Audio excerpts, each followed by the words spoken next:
Okay, it's live. All right. Hello, everyone. Good morning. And this is Real Talk True Media again. I'm Ramola D. Hi, I'm Ahmed. And we're here today again with Dr. Katherine Horton to talk once more about global financial systems, organized crime, and fabulous transformative solutions to change the realities of the world financial system currently that Dr. Horton has up her sleeve. And we're going to pick up this conversation from where we left off last time. We kind of left off at the point where we had talked a great deal about what the system is like in the world and how there is an underbelly of corruption and covert ops underlying the visible financial system that's connected with drug trafficking, child trafficking, human trafficking, all sorts of dark black ops, also connected to targeting and neurosurveillance and DMS surveillance of citizens worldwide. And, what the connections are there. And we also, so where Dr. Horton may want to start today is perhaps consider how the different City of London, the Vatican, Switzerland, Washington, D.C., all of these little centers of undercover ops are connected and what exactly they are achieving and accomplishing in this time period. And where we might be going from here. Are they always going to be at the top of the pyramid? And how can we bump them off the top of the pyramid? So at this point, I'll open the floor to Dr. Horton and welcome, Dr. Horton. Thank you so much for being with us, and do go ahead and take it away. Hello, thank you so much for having me on, and that's quite an ambitious task we set ourselves for today. So by the end of today, we have to come up with a plan of how to bump them off, the biggest crime cartel in the history of mankind. So here we go. I'm sure a lot of us would seriously love to see that happen. No, absolutely. And I think this is exactly the key to doing it. I think a lot of people would see that happen and would want to see that happen. And they are itching for it to happen because the truth is that this crime cartel has been with us for thousands of years. And I think last time we talked a lot about the big tapeworm at the heart of our economies and so on. And we pointed to this paper by the Swiss mathematician from ETH Zurich for the first time in 2011. Actually identified this cartel. And that was quite a breakthrough, I have to say. So I always consider that to be the biggest or the most important paper in the beginning of the 21st century, because the truth is that it's this crime cartel that's holding us all back and has been holding us back for centuries, actually. And it has arisen out of the inadequacy of our human systems that we have. So it has arisen out of the fact that humans are group animals, so they are genetically predisposed towards following a leader.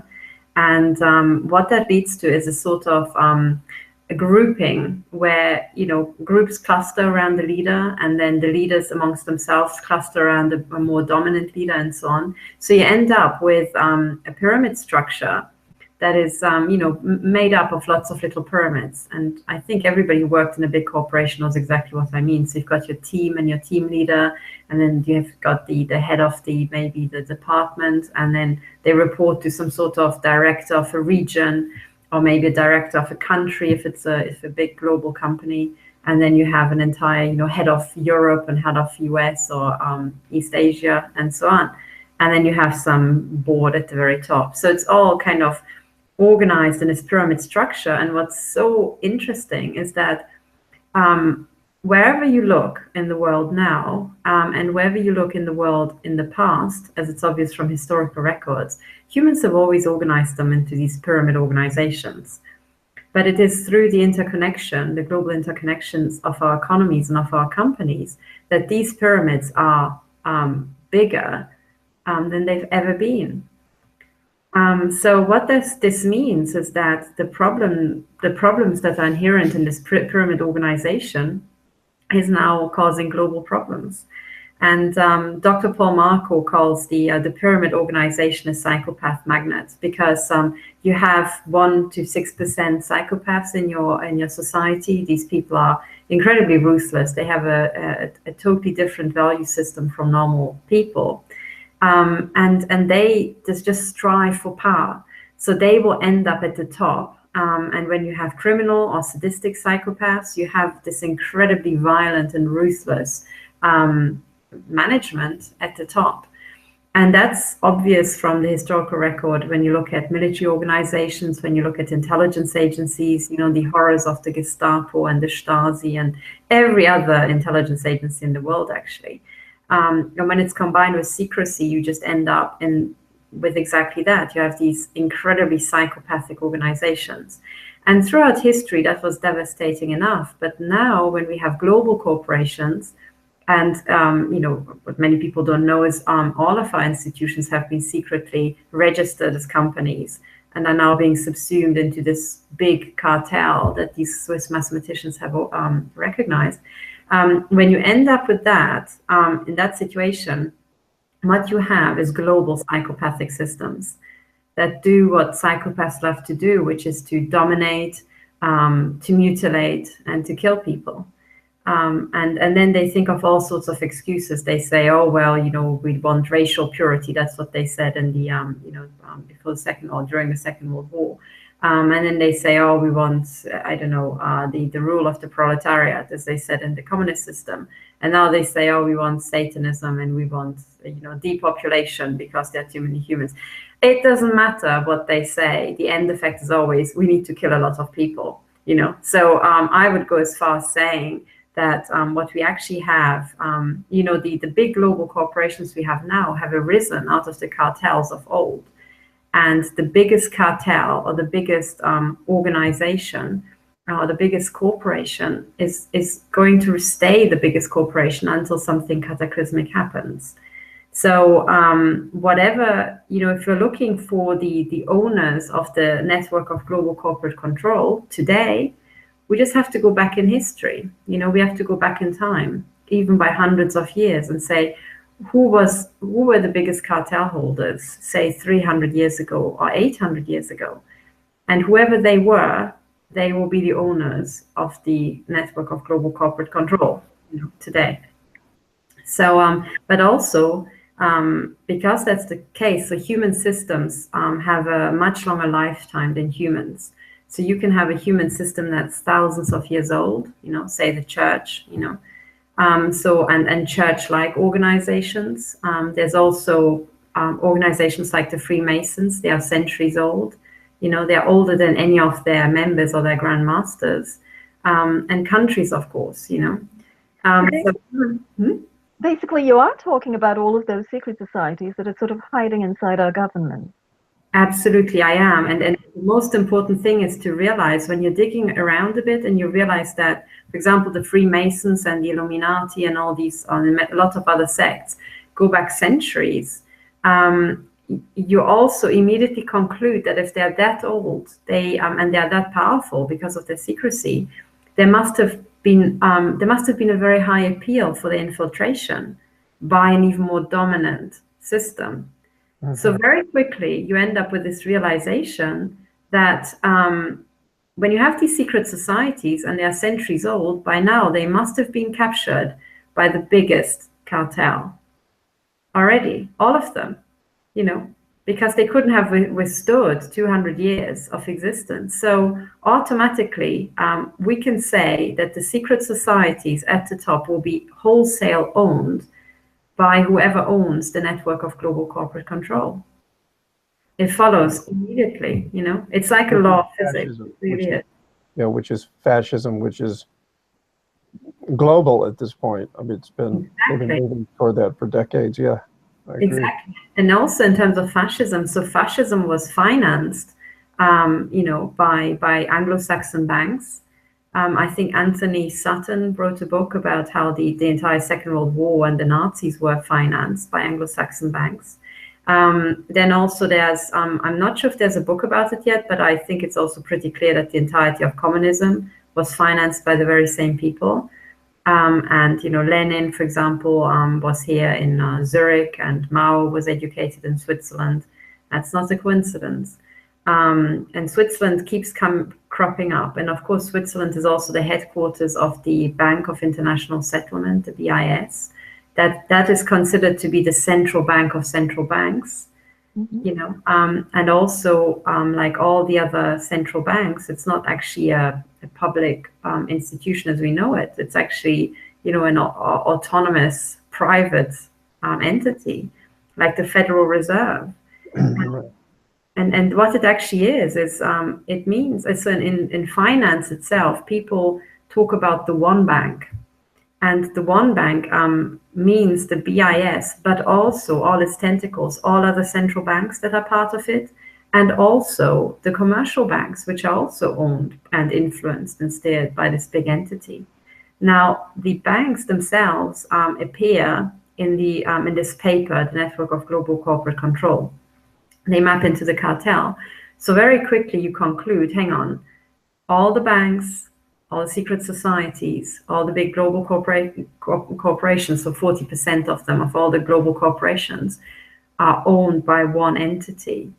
And what could that possibly be, And then you also think, hang on, as we said last time, the corporations that are mapped in this paper by the Swiss mathematicians, they are the corporations that are known, okay? They're also private entities that are very, very covert and hidden. So you can immediately conclude that this entity will have grabbed a lot of those. And we also said that last time we said that when you have two businesses of the same size, and one of them is a normal business, the other one is an organized crime business, the organized crime business is going to grow by the rate of tax more every year because it doesn't pay tax, plus other benefits. It has no regulation. So when you think, okay, these human systems and some of these structures have been around for hundreds of thousands of years, it immediately follows that at the very top, they'll be run by organized crime. Right. So the owners of the network of global corporate control and the owners of the secret societies and also the owners of government are actually organized criminals. They are the top and most ruthless heads of organized crime on our planet. And the banking system and the idea of interest on money goes back to the Templars, doesn't it? I think it goes back even before then. Because there have been banking crises. Going back to Babylonian, Egyptian times. Oh, sure. There have been banking crises as soon as there was money and money lending, But you're right. Exactly, interest is at the heart of it, and at the very heart. So this is kind of to understand. Once you get this kind of systems analysis view into your mindset, it immediately follows that at the very top of our organizations must be organized crime. It must all be feeding into organized crime and be controlled by it. And then it should come as no surprise that the entirety of banking is entirely founded on fraud. Right. Entirely. But really entirely, and into every last detail. And you just mentioned the core pillar, which is, the charging of usurious interest. Right. Because there are two ways to charge interest. One of them is our model, the Western model, whereby interest also includes interest on interest. That's automatically charged. As soon as you go to any bank and take out any loan, they charge interest on interest. And then there's a second model, which actually is what it originally Islamic banking was. And that is, you don't charge interest on interest. And when you lend out money, it's like paying rent. It's like, you pay either fixed sum or, something, but you do not pay interest on interest. And mathematically, that's a massive difference because the Islamic banking model is a linear model. You can always predict how much you will owe. It's very predictable. There are no bad surprises. But the interest on interest model seems innocuous at first, but at the very end, it has a huge nonlinear tail. So it can the money you own can just rocket off into near infinity. It goes up exponentially. Mm-hmm. And that's a subtle mathematical trick that seems totally innocuous for most of the time, but in the end, it really gets you at the end. Mm-hmm.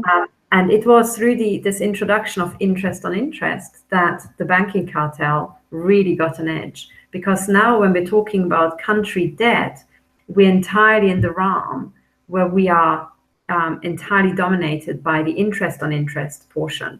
So that's what people mean when they say, you know, these countries are so indebted, all they do is service the debt every year. They never pay back the original sum. They just pay the interest on the interest. You know? And doesn't that also mean that there is no way you can actually pay back? Exactly. At any point in time, mathematically speaking. Yeah, which is the point, which is the ultimate point. And it plays into what you're saying, Catherine, in terms of,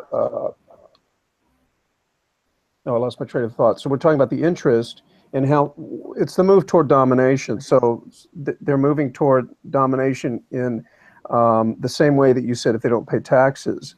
So if they're off the radar in that way, they're all moves toward domination. They're always looking for that way to have a little bit of an edge. So over decades and then exactly centuries, they become absolutely can't. Exactly, and that's the trick. And this is why, because you know, they have this sort of edge over you. As soon as you sign a contract, you know, with interest on interest, it is a bit like, you know, a contract with the devil, because, you know, if you're not careful, your downfall is inbuilt in the mathematics. And that's exactly it. So your enslavement is inbuilt. So you have to be really clever, really lucky to get out of it. You know, if everything goes to plan, you're fine. But if there's the slightest hiccup and you get into arrears or delays, you know, they have you. It will become ever harder. And so many people don't spot it, don't spot the fraud. And that's because humans are not, we haven't evolved to understand mathematics. You know, we have a different way of understanding things. And when you put things into the language of mathematics, it's really designed for complex problems where if you just, you know, put it down in symbols, it really helps you to get your head around it.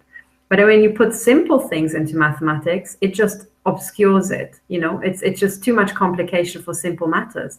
So it will be immediately obvious why interest on interest is a bad thing when I put it in simple terms. Yet when it's written down in mathematics or in the formulaic form that's in your loan contract, you will not be able to tell your head from your ankles, you know. And that's because that's also deliberate. They always want to make it as confusing as possible because they don't want people to catch on. That's always their MO. Mm-hmm. Yeah. Exactly. And that's where their nature is crime. So it's about defrauding, it's about racketeering, it's about deception, you know. And the key thing is, and this is what everybody should get their head around because it's so simple. When you are taking out a loan, okay, and you say, okay, we use the original Islamic banking model, which, by the way, it was put in place because these people have already fallen on their face with financial crises and interest on interest, because that wasn't invented yesterday, you know. I mean, you know, the Arabic world, mathematics was very advanced, and the Persian Empire had massive financial crises, you know. And eventually they put down two things. Number one is you're only allowed to settle trade in gold and silver. And second of all, this interest on interest nonsense, as far as I understand, is banned. And it will be punished by death. Right. For a very good reason, because when this sort of model spreads, everybody gets enslaved, and things will get horrible for everybody, you know. So this is why I find this current climate of, you know, they say, oh, it's anti-Islamic, and anything to do with the Islamic world is so bad. Well, frankly, that's the crime cartel rubbishing an ancient society that's already wisened up to their tricks, you know. And they had to use a newer civilization as in America that didn't have essentially that long a past, and they had to pull off the old tricks that they tried everywhere else in the world where people already wisened up to this stuff. This is another way of looking at it. And now it's like, you know, the young kids are going back to the wiser group, and they're saying, oh, well, you know, you're just all, you know, you've no idea, and you're just all backward. No, they're not backward. They have figured stuff out. And now this is the key. If you use the Islamic banking model as it was originally designed, you take a sum of money out and you say, you know, the person who lent you this money says, okay, well, you have now my money, but for that, I don't need it now, but I want to have a little bit of profit. So I want you to pay rent on it.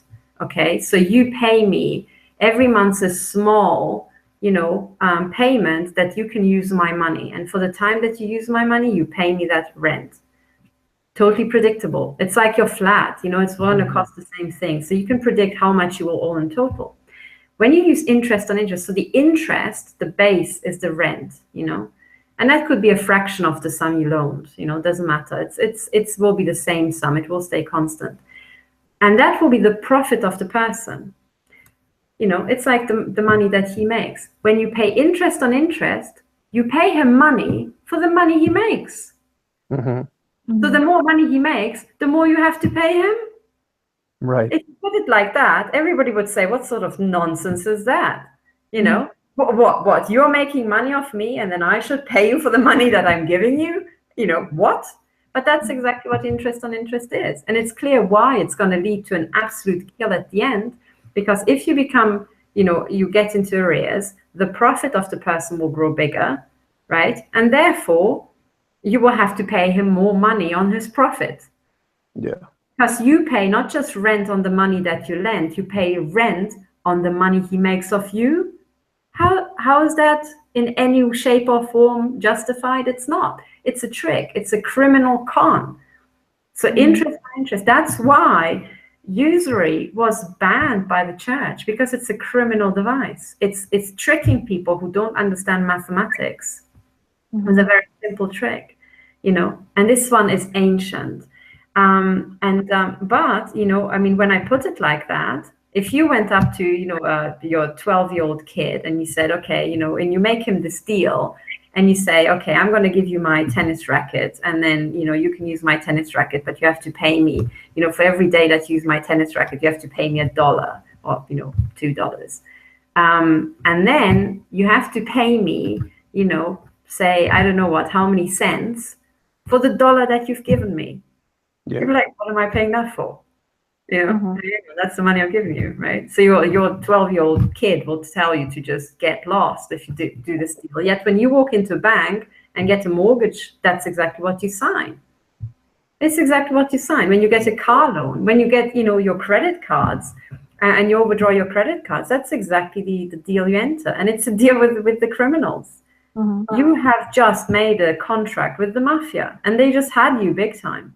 You know, and funnily enough, that's exactly what all the countries entered when they're talking about country debt. And now we're entirely in this sort of mafiosi band where we are paying them money for the money they're making. People And you know, that formula for enslavement.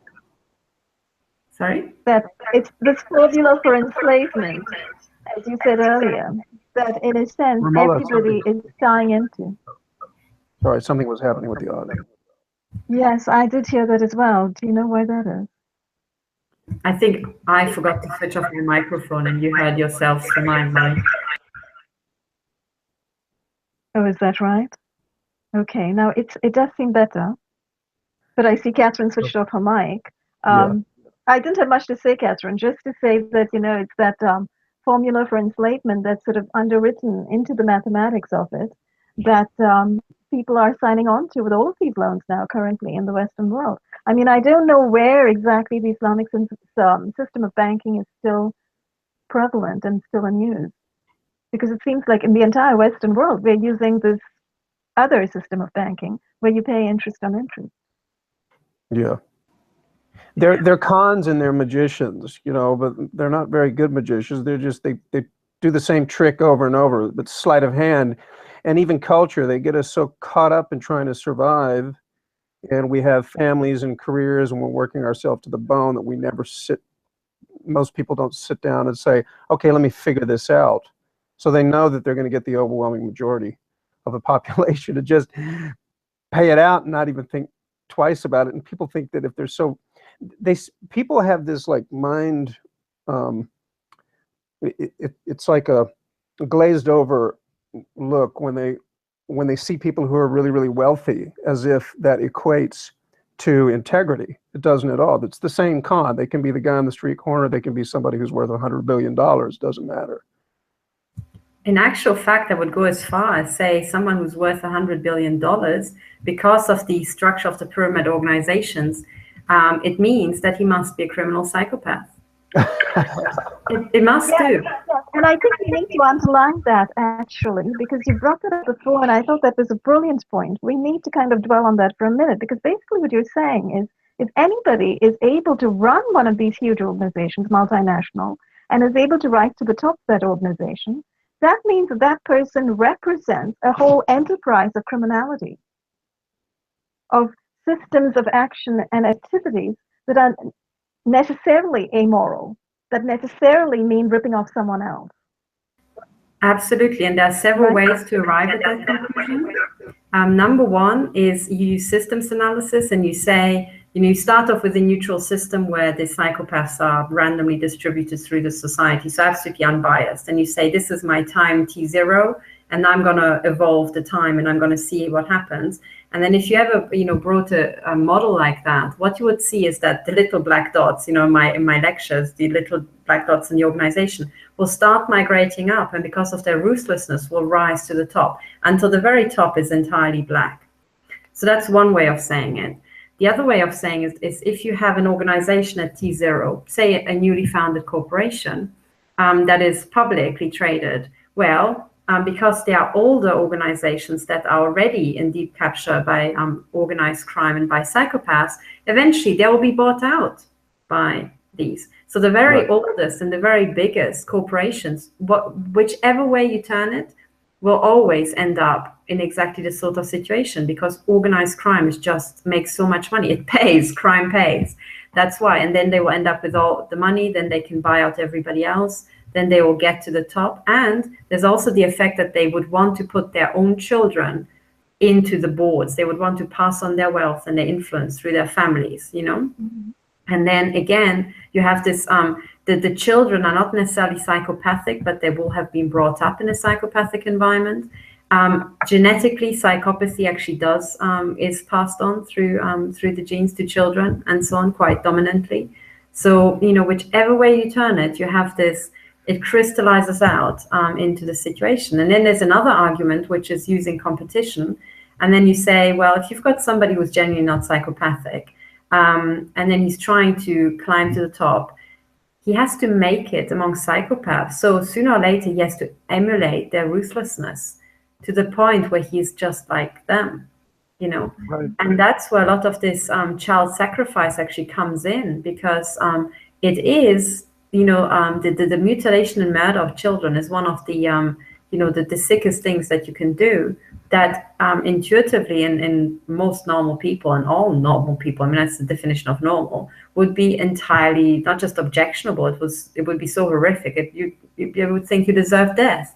So if you mutilate and execute a child in front of others, and you watch others doing it, you certify, and you watch it without batting an eyelid, you certify to everybody else that you're psychopathic. It's like a dominance display. It's like, street cred, whatever you want to call it. It's like a badge of honor, or your badge of belonging, And that's why they need it, because they have to weed out the normals, or rather the normals have to prove to these people that they're equally psychopathic. Which is fear-based too, right? So there are a lot of people who try to look the other way when things like that happen, and they go into denial because they're afraid, because they are ambitious, and so they may have a little bit of that in them, but they know that, but they may not like it. They know that if they say anything, eventually they're going to lose their livelihoods, and maybe worse, they could be targeted, say, for instance, like us. So it's all fear-based. They're always promoting that, like along with blackmail and absolutely, it is, and it is because that is their edge. That's their competitive edge. It's the fact that they can threaten, mutilate, and kill without feeling any sort of, I mean, to them, it's like literally killing somebody. It must be like, for us to flush the loo, It's like you just do. You just get rid of the body, who cares, right? You just do it all the time when you're a psychopath. And that's the reality. And, this is why when people, for example, like Ronald Bernard, he's climbing the top, and eventually he hits this layer of psychopathy, where to them, the murder and the reaffirmation, it's just like, people in the middle class would maybe have dinner parties, and people in these upper echelons, they'll have child sacrifice parties, just as entertaining for them also just as mundane, because they are not getting, riled up. But it's kind of like a bit of a, just like dinner parties can be a bit about ego, you show off your cooking skills or your flat or whatever, your friends. To them, it's like, oh yeah, they show off a bit their psychopathy and their, sexual sadism, have a bit of fun. It's a bit of a laugh. As sick as that sounds, that's the reality. And that's why there's such an industrial, I hate to say it, but it is a consumption of children. It is literally consumption. And the day when I tweaked this, analyzing systems, I was sick. I was physically sick for a week, because you realize, oh dear, I mean, I now understand not just the brutality, the ruthlessness of it. I also understand the scale. Okay, because with 1 to 6% psychopaths in your society, you make some cuts and you say, okay, how many are really at the top? You realize, oh dear, we have very thick layers of utterly ruthless criminals who are consuming or murdering children in very high numbers. And the other part of that equation is also greed and need for control and power, which sort of underlines the whole edifice of Satanism and attempting to corral black powers from other dimensions, demonic forces, and other things behind that philosophy of Satanism. It's that deadly desire for power that they're trying to hold on to. So they're willing to go to any length possible to hold that power, even to the extent of sacrificing children. And as you say, once they embark on that cycle, then it just becomes routine to them, and it just becomes a dinner party laugh to them. It becomes so much a part of who they are that it simply does not have the impact to them as it does to any of us looking at it, right? Yeah. That's exactly right. And if they're monarch programmed, if they're tortured and traumatized since birth, then the emotion and the empathy that they would naturally feel growing up and that they would naturally develop into is literally tortured out of them. So they're dissociating them from any kind of natural existence. And so when they see that or they take part in it, they're desensitized, turning them into psychopaths. Yes. So you're talking about the generational kind of psychopathy that is inbred amongst them by these principles of monarching and literally empty out these people from very young. Exactly. Yes, and that's why also the entire Monarch programming and MK Ultra. I mean, Ahmed, you mentioned that it's going back, way back to Egyptian times, the torture and the rape of children to bring them up to be the next ruling class.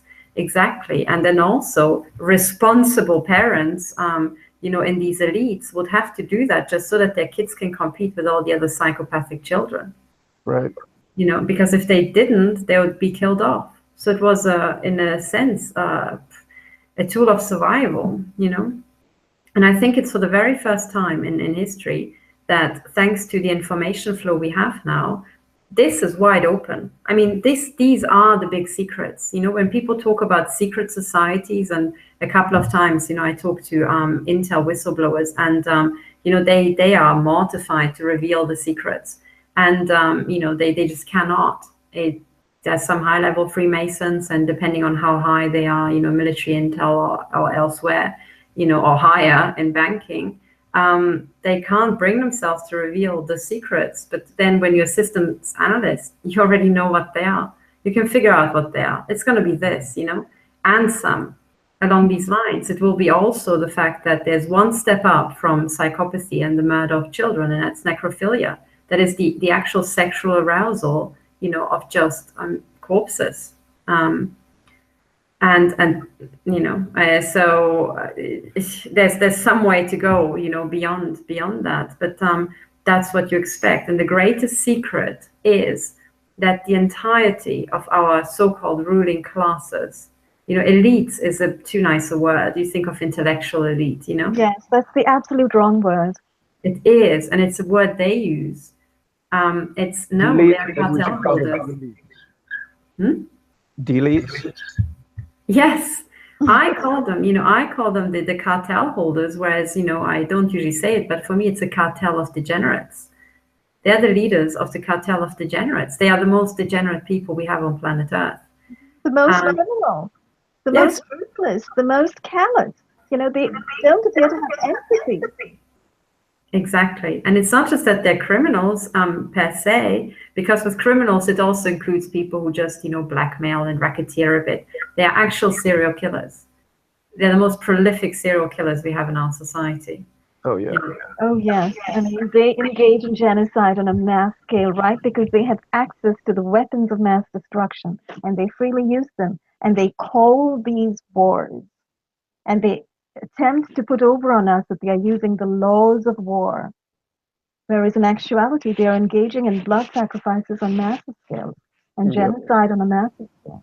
Yeah, and actually the really shocking thing is that even blood sacrifice is a very pompous word that they developed. Just like elites, it sounds like, ooh, and this entire black magic and ooh, no. So the entirety of the black magic and that all that woo-woo, that's their fetishization of it, because psychopaths want to, at some point, when they dominate humans, they want to appear like gods. They want to get one level up, and that they can't. So they will say, oh, we're summoning black magic. And then they'll use all sorts of military tech and, con tricks and so on to appear like gods, even though they are not. But the lie for them is just as good as reality, because they love deception. Right. Well, they're an act of terror, because any kind of assault on a human is an act of terror. It's a signal to the rest of the population. You better fall in line, or we can do this to you. Exactly. And then also, and this is what I was trying to express. And, I was trying to crack this open by bringing it back down to base. So, it's true they are terrorizing people. It's true that they say, oh, they're summoning black magic and all that. But actually what they're doing, for them, it is just masturbation. It really is. It's just a bit of fun on the side. And that's, imagine when an entire genocide of a nation is just one person's masturbation. He doesn't even care. It's just something he does. It's a sex and death cult. That's and it has to be. So the sex cult will always come into it, because at some point they'll just do it for fun, and they will feel arousal from the torture of somebody else. But then it will also get extremely habitual, extremely quotidian to them. And ultimately, this is what the entirety of war will become, and that's another of these really shocking realizations, because for the person who's dying, their entire life is destroyed, But for the people who are doing it, it's literally just like, just a one-off, We just went into Iraq and just killed over 1 million people, but, hey, it was fun, but, I mean, I even think of Hillary Clinton laughing, right? I mean, what is it? Was it about Gaddafi that she made that comment? We saw, he died, and then exactly. And then she is laughing like a mad woman, because she is mad. She is clinically insane, She is actually mentally ill, yeah. And the real big realization is that she is not alone, It's like so staggering. But at some point, I was just thinking it through, and I thought, hang on, this means that there has to be a layer that you hit at the very top, where it's all just mental illness, everywhere, sideways, upwards, all. So this means pretty much the entirety of the top level of the UN will be mentally ill. The entirety of the top of our military intelligence and militaries will be mentally ill. The top of banking. And the top of the intel agency. Absolutely. And they will be clinically insane. They will be mentally damaged. And then you think, oh dear, right? They're the ones with the nukes. They're the ones who have developed this military tech. They're the ones who are running this. And they are clinically insane. And then you think, okay, well, where does this lead? And the real problem so far, this sort of model, these pyramid structures have kind of, they never ran into problems. And that's because they always just conquered. So psychopaths use sort of the locust model, you just go and destroy, and then you bleed it dry, and you get the resources, and then you move on to the next thing. And that's pretty much what this entire architecture did. And it worked. because they just kept conquering more and more parts of the world, and that kept them busy. The real problem now is that they're done. It's already a global organization. Mm-hmm. So what are they going to do next? Well, they're going to start eating up each other. Mm-hmm. Right? So at this point, They Catherine, still have perhaps to finish their B movie, you know, their world domination B movie, which is what we're in right now, I think, this culmination where it's going overt. Yes, and now it's including everybody. I mean, with their transhumanism, for instance, and you know, they're attempting to roll all of us into sort of the new age, the 21st century of extreme control, robotizing humanity, so that they can have absolute control with AI as well. Exactly, and this is why what this actually is their how to put it? It is their mental illness. It's a sort of like fantasy. It's a delirium. It's the delirium of their mental illness. You know, being brought to the ultimate conclusion, because they now have conquered everything. They're global. They can't expand any further. So they're turning in on themselves. They start to kill off their own populations in this global pool at a very high number. And then they think that whoever's left should be ultimately controlled, and the ultimate control to them is robots. And that, to them, that's the best thing ever. You know, it's like it's the next logical step, because they are mentally ill. But because they're mentally ill, and because we now have these neuroscientists saying, well, you know, psychopaths, they actually have some parts of their brain, they're not active. So, but however way you put it, they don't have the full picture. They're missing bits in the head. Mm-hmm. So they're missing. Robotic. I think maybe in a way they are robotic. If they're programmed from an early age, there is a robotic nature to what they do, which also is psychopathic, because there is no emotion involved. And if they're delta programmed or whatever programming, those at the very high levels. And I just thought about like how that they're kind of trying to build us in their own image, which is robotic. And that's why they want to take anybody out who can't be transhumanized and put robots in their place. Mm-hmm. Absolutely, because they also think that they're the best thing ever. That's also another artifact of their mental illness. Right. They really do, because also in their worldview, because it's like color blindness, or it's like being nose dead. You know, I think it's if you don't have a sense of smell, I think that's an even better picture, because if you don't have a sense of smell and you go into a search system, you're fine.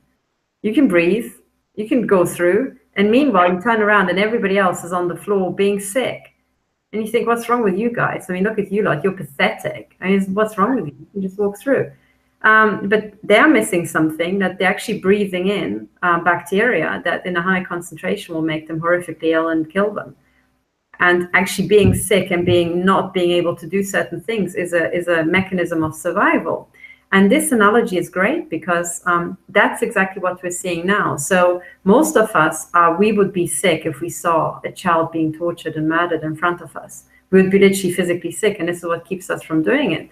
They are not. They can do it. They can do it. But what this leads to is the destruction of the only thing that can actually save you, you know.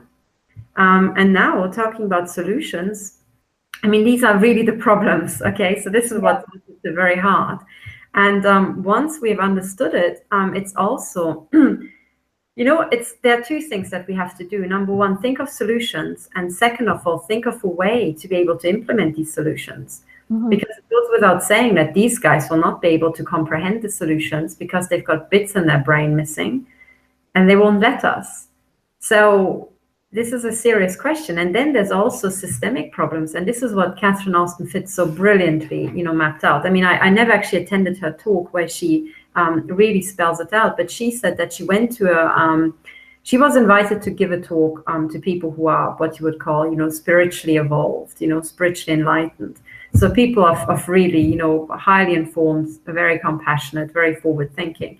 And she explain to them how organized crime and all this racketeering and all this financial fraud is actually underpinning absolutely everything in our society, because also pension funds by now and other things rely on the extra edge that they get from the interest on interest. Everything is built on this. So if you take it away, everything collapses, you know.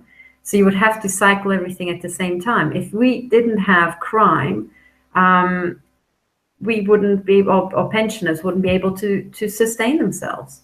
If we didn't have crime, then our economies couldn't work. That's the truth. Currently, the way we're set up. So if we take out crime, and also another thing, if we didn't have the drug trade, we couldn't afford pharmaceuticals, painkillers, for example, because opiates are actually in a lot of painkillers. And they rely on the fact that organized crime is so successful and is a fantastic supply chain. No one ever thought about that. But the only reason pharmaceutical companies can offer the cheap prices that they do is because they run a side business that's highly profitable. We get kickbacks from the people buying drugs. Mm-hmm. So now the question is, okay, we all know roughly what needs to be done. We need to cycle the banking system. We need to get rid of interest on interest forever. We need to put into place financial or regulatory mechanisms that are fail-safe. First of all, I'm going to just sketch it out because each one of them has got big problems. Mm-hmm. For example, in Britain, something that happened that's also part of the controlled demolition of the UK is that after the financial crisis, when people were really poor, so-called payday lenders moved in. And the payday loan is one way where you just take out a small sum of money for just a few days to tie over until your next paycheck comes in. So we're literally talking £50, £100, £150 for maybe a week, just to be able to go shopping for your family. And payday lenders made these short-term loans, no credit check of the person whatsoever, nothing. You could get this sort of loan in 5 minutes, but the interest was sometimes 2,000%. All right, including interest on interest, of course, or sometimes even more than that, 5,000%, ludicrous amounts of money. No one understood. The people who were taking out these loans had no idea, But if you get delayed by a month, you own several thousand. Boom. And if you got delayed by another month, you own more than you could ever imagine ever earning in your lifetime, because it's a nonlinear process. And there's this wonderful, the BBC made a program where they got one guy who was on Dragon's Den. Dragon's Den is like a TV show where, entrepreneurs kind of assess business ideas. And one of these, dragons, because I think his name is Theopathetus, he was, interviewed, and he was shown one of these payday loan contracts. He's a businessman, he deals with contracts all the time, and he's like, okay, let's just have a look at this contract. And he goes through, flicks it through, he's an expert, he knows the legal stuff, and you can see he's like, okay. And then you can see him freeze, and his eyes just boggle when he sees this interest rate. And he's like, what is this? Is this a spell? He's like, is this a misprint? Because I'm reading like 5,000 here. Is this meant to be 5% interest? It's like, no, sir, it's 5,000. And he has got this little, mnemonic, how he remembers, what an interest rate means. So how much is he going to pay and how much, cost does he incur? And he's looking at this and he tries to calculate it in his head. And he realized that the little mathematical shortcut he has doesn't hold. And he's like, I don't even know what that means. In other words, I don't even know how screwed I am. Yet, someone who's an absolutely experienced entrepreneur who just couldn't figure out what that means, that sort of contract was sold to people who barely had school leaving certificates, people who could barely write their name. And that was legal in the UK. And the entire payday loan industry caused, so many suicides. It devastated families, and the UK regulators just watched them and then they dragged their feet, But what this was is organized crime.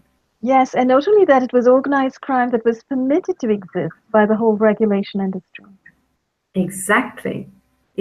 And I think, was it last time that I mentioned this quote by the Queen, so this is really obvious for us to understand, because we all know that, interest of 5,000% is ludicrous. But for these people, it didn't mean anything. They had no idea. It sounded like any other number that you would quote. And they thought, oh, because it's in a contract and it's kind of like a business, you know, it's not, hasn't been shut down by, you know, the Metropolitan Police, it must be okay. But it wasn't. It was an organized crime outfit. And yet, even though it's obvious for us in that case, you know, when the Queen opened this department for economics in London, and she said, how come no one saw this coming? The room went silent and no one had an answer. And the only answer is, well, Your Majesty, no, some people did see it coming, but they don't work in academia. The people who work here haven't got a clue. And the truth is, your entire country is being run by organized crime. And isn't she at the top of I don't it? think she knows that. Well, Yeah, that's the question, because people always quote, oh yes, but the Queen is the head of the whatever, the British Freemasonry, or, you know, you name it. She's the head of so many things, you know. Now I ask you, this lady is in her what, in 90s, 80s? I don't know. Probably. 80s. I don't know. She's you know, fit as a, you know, as a 40-year-old really. So I have no idea. You know, she stayed the same fitness level forever. You know, but probably from drinking children's blood. yeah, you know, that's the thing. You know? Oh, come on. This is not an ad for children's blood. Well, you know what people do that, this rejuvenation. It's actually true. They do get blood infusions from, you know, sacrificed children. They might, but let's be serious, okay? We're talking about the wealthiest of the wealthy. These are the people who hang out in spas and they eat organic food. They have chefs to prepare fabulous food for them. They're on exercise regimens. They've got their own personal physicians to take care of them. So they're pampered and privileged in an extreme way. It's not just that they're drinking children's blood and getting all fat and happy. Yeah, but I think, you know, getting blood transfusions from a teenager really helps, you know, but also these people get their organs replaced at regular intervals. Yeah, that might be it. So that kind of thing, you know, it's like getting their organs replaced and who knows what. They may be all robotized by now. They might have pacemakers for hearts and little brain implants doing their thinking for them. Who knows? Yeah, exactly. And now the question is, when you have, you know, a lady in her 80s or whatever, you know, let's say 80s, is she going to be on top of all this? Or is it going to be some psychopath in his 40s or 30s who his day job is to asset strip countries for Goldman Sachs, you know, big time, as I call them. I think it's going to be those guys.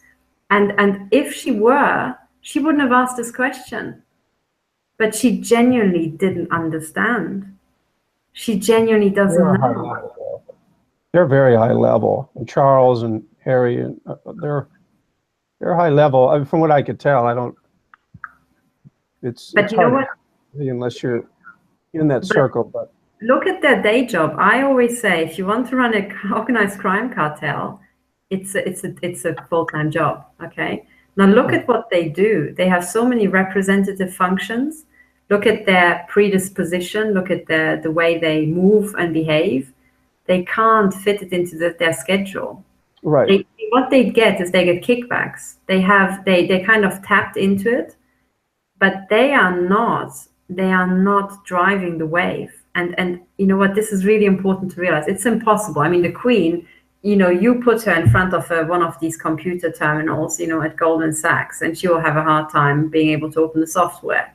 You know, there's no way. I would imagine so. I would imagine that she is a figurehead. You know, her sons, yeah. She's a figurehead, you know, but she can't get her. She doesn't have the time or capacity to actually get her mind around the technical details. And you know, the devil, you know, or the mafia is always hidden in the detail, isn't it? So when the financial crisis hit, she wasn't selling, you know, collateralized debt obligations and many other financial, you know, derivatives and fraudulent financial instruments. She wasn't, and she had no idea of the scale. She had no idea. So when that's why she asked the question. She genuinely meant it, you know. But the real answer is, well, madam, if you don't know the answer to that, you're next. That's the only answer that no one could give, because no one actually twigged it in the room. I don't think anyone did, because if they would have started doing something against it. But the truth is, because yes, she is a figurehead, traditionally she has been, and other royal families have been humored with these positions. They are not there cracking out the technical details. Those are psychopaths who barely sleep because they're so hungry for power. And they've got their head wrapped around the technology of the AI, the technology of the mind control, the technology and the computer programs that run the stock markets. They are at the very top, you know, and also the people who program satellites and all that sort of stuff. Although they're very, you know, they're known for being Nazi sympathizers, and there are pictures of her giving the Heil Hitler sign when she's very young as a child. So I do think she's indoctrinated into that ideology, but she probably answers to black nobility and the intelligence, Illuminati, you know, high level agents who do the dirty work and all the sort of day-to-day grind. Exactly, and there is evidence, because I think Karen Hughes mentioned how the family of Queen Elizabeth travels to Italy and actually does hobnob with the crime families. So that's true, and it's the old families also run the Vatican, and the Vatican owns Britain secretly since the 13th century. You know, I think it was some sort of technical, you know, I tried to educate myself, but I think it's some sort of technicality whereby signing Magna Carta has breached another contract, and therefore followed that the Vatican owned England wholesale. And we're going back to 1215 or something like that. Mm-hmm. So everything, the independence of Britain was a total farce since then. And thus it follows that the City of London Corporation, you know, kept its rights, and the rights go back to even before then, because it was the company, the front company of the Vatican, otherwise known as the front company of the mafia. Right. You know, so and the British Empire was the front company for the Vatican Mafia? Yes, absolutely. And it's the, what's it called? The East India Company. Mm-hmm. You know, yes, profits went and propped up the British Empire, but the British Empire was already wholesale owned, still owned by the Vatican. Right. So what it actually is, and it's I've got the book here somewhere. There's a British journalist called Misha Glenny, and he writes about organized crime, and his book is named Mac Mafia, because he makes the point that the mafia is global now, like McDonald's, and it's also franchise, like McDonald's, and like a franchise, you get to keep some of the profits, and the big part goes to head office. And that's exactly how the British Empire was run. And that's exactly how the entirety of America is run. And suddenly you understand why people report that the entirety of the inland revenue money is being siphoned off to London, you know, and from there to the Vatican. Or isn't there a company called the Crown Corporation? Yes, they are the owners of the City of London Corporation. That's right, the Crown Corporation. And a lot of the times, for example, in Britain, in public life, for example, the courts, you know, you sue the Crown, and people assume this is the Crown of Queen Elizabeth. Nonsense, it's the Crown Corporation. Because Queen Elizabeth, that's the royal household, you know, the royal household of Windsor. They've got a crest, you know, but the Crown, that's actually above the crest, if you look carefully, is the Crown Corporation.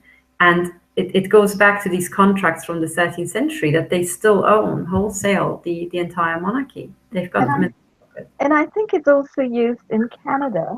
When they talk about the Canadian government, they use the word crown when they're talking about court cases, for instance. Exactly. And in all those is the Crown Corporation. And you know what? The Crown Corporation, it is a front for the mafia. You know, the mafia, I take it now shorthand, because, you know, the mafia is like, depending on what definition you use, there's different names in different regions. So, but you know what? I think at this point we need to redefine the word mafia, because we all used to think it was this Italian cartel hanging out in Chicago, you know, and showing up in The Godfather. Exactly. But I think we're developing a more sophisticated understanding currently of who the mafia is and what the mafia is really doing. They're in our government. They are the intelligence agency. Right. Yeah, exactly. And it's targeted. They use the same exact tactics. I mean, on all targeted individuals, you deal with mafioso tactics. Exactly. CIA, it trickles down from the CIA to the DHS to the local law enforcement. It's all connected. It is, and that's why they use the same model, because it's the franchise model. And with the franchise model, it doesn't matter what scale you are. You know, it could be McDonald's Europe, it could be Mafia Europe, or it could be the local mafia. You know, actually, it helps me a great deal because I've always wondered, you know, looking at the intelligence agencies, what they're doing in the world currently. They are not fighting terror. They're establishing terrorism everywhere around the world. They're running false flag ops. They're targeting people, and they're destroying people with covert radiation weaponry and constant surveillance and so forth. What is the right word for such agencies that are not protecting our countries and not protecting our governments and not protecting the people, but in fact are running terror ops from the people? And perhaps the right word is a very simple word. It's just the mafia. Or terrorist. Yeah. Well, yeah, they are terrorists, certainly, but mafia hints at organized crime, whereas terrorist has political connotations. These people don't care about, politics. They care about money. They are business. They do racketeering. Exactly. They racketeer. You know, they blackmail governments. They blackmail people. They racketeer. They asset strip. They exploit. Exactly. And in fact, for every they terrorize though in order to control. I mean, always comes down to control, and profiting comes down to control. Exactly. Absolutely. I think profit and control are very closely tied, as you say, because for every operation of surveillance and every operation of so-called, you know, well, they call it surveillance, they call it investigation, etc. They call it intelligence analysis. So for every operation of so-called intelligence analysis and surveillance and investigation, there is a pipeline of profit running backward into their activities, you know, because there are front companies running these activities, and all of those front companies have a great deal to profit from these activities. Right, always, yeah. Absolutely. And the real key is that it's not just that they are, you know, a mafia, they are the mafia. They are connected to the mafia, the one and only, the oldest, the biggest, the one that's infiltrated and took over all others, you know? Mm-hmm. And which one is that? Going back to the Vatican, right? It's the Italian mafia, exactly. Italian you know what? And when you realize that, you suddenly think, oh my goodness. Because, for example, when you go back to those East Coast gangsters, a lot of them had Italian names, didn't they? And that's because the mafia sent over their lads to take over the new business, you know, to make sure that profits really did come home back to head office, you know. But what about the Khazarian mafia and the Zionists and all of that? Because I think that's connected. I think that Khazarian mafia and the sort of fake Jews or whatever you want to define them as related to the Jesuits, and it all has this sort of webbed. That's a great question. Also, the connection, I think, with the money lending, the ancient practice of the Jewish money lending. Absolutely. Now, the thing is, one of the things that you have to look at is age and dominance. Okay. So when you're analyzing this, I'm just analyzing it in terms of systems, because you know what, they are very, very also there's a difference between Jewish and Zionist, you know. So at the very, very top of this, the truth is people don't give two hoots about religion, you know, or race for that matter. They, you know, they don't even have, there's this sort of misconception that these people are somehow, you know, I mean, they are into eugenics, but they want to have a eugenics program for everybody who isn't them. But amongst themselves, these people have absolutely no bias towards race as such, you know. I mean, they totally intermix, and you know, there's they hide among certain groups. I think there is some religious underpinning. I mean, I have a little bit of a different perspective on that, but I understand what you're saying. The profit, the desire to control seems to be overarching for everything. But there is Babylonian connection and the anti-nature, the sort of the Satanism, Baphomet, anything that is antithetical to human nature seems to be their religious underpinning, which then connects to the prophet and all the need to dominate in order to usher that in, which is the New Age religion. That's right. They're totally, but the way I understand it, this entire Satanism, what this is, I think of it as corporate branding. You know, before it was Nazism, then it was communism, now it's Satanism, whatever, or capitalism before that, now Satanism. This is corporate rebranding for the same thing. And also, the way psychopaths work is that they deceive others. So whatever they project down, they're not going to believe in it themselves. The only thing they believe in is their own power and their supremacy. Yeah, I agree with that. Yeah. So they are not going to worship any god. They worship themselves. Every single one of them is monotheistic and thinks that is Satanism. That is Luciferianism and Satanism, which is self-deification. Your body is your temple, worship of the self. Move forward at all costs. Yeah, but I think that higher levels. But I think they're going to be even more matter of fact to them because it's so in their nature, you know. So I always think all this kind of the stuff that we see, you know, the symbolism, the all-seeing eye, and all that, the Satanism, Baphomet, these rituals, yada yada. That is all corporate branding with which they fool the downstream people, you know. And at the very top, they are very, you know, matter of fact and down to earth, you know, pretty much. They're just after power and just, you know, total, I mean, the ultimate psychopathy. They just can't be bothered. They are, but I think one aspect of what you both have been talking about sort of interests me, and that is the fact that, you know, I think Ahmed talked about the Khazarian Mafia, and you talked about the Vatican, and, you know, the Jesuits. So I'm just thinking perhaps the way to understand this is, you know, you have these Satanist, monotheistic, aggrandizers and self-worshippers actually hiding, however, inside cults that are hiding inside accepted and established religions, such as Judaism. You know, so inside Judaism, where there are true worshippers and truly religious Jewish people, you have this mass of people who are also hiding amongst them and being the pseudo-Jews or the fake Jews, you know, who are worshipping money and themselves instead.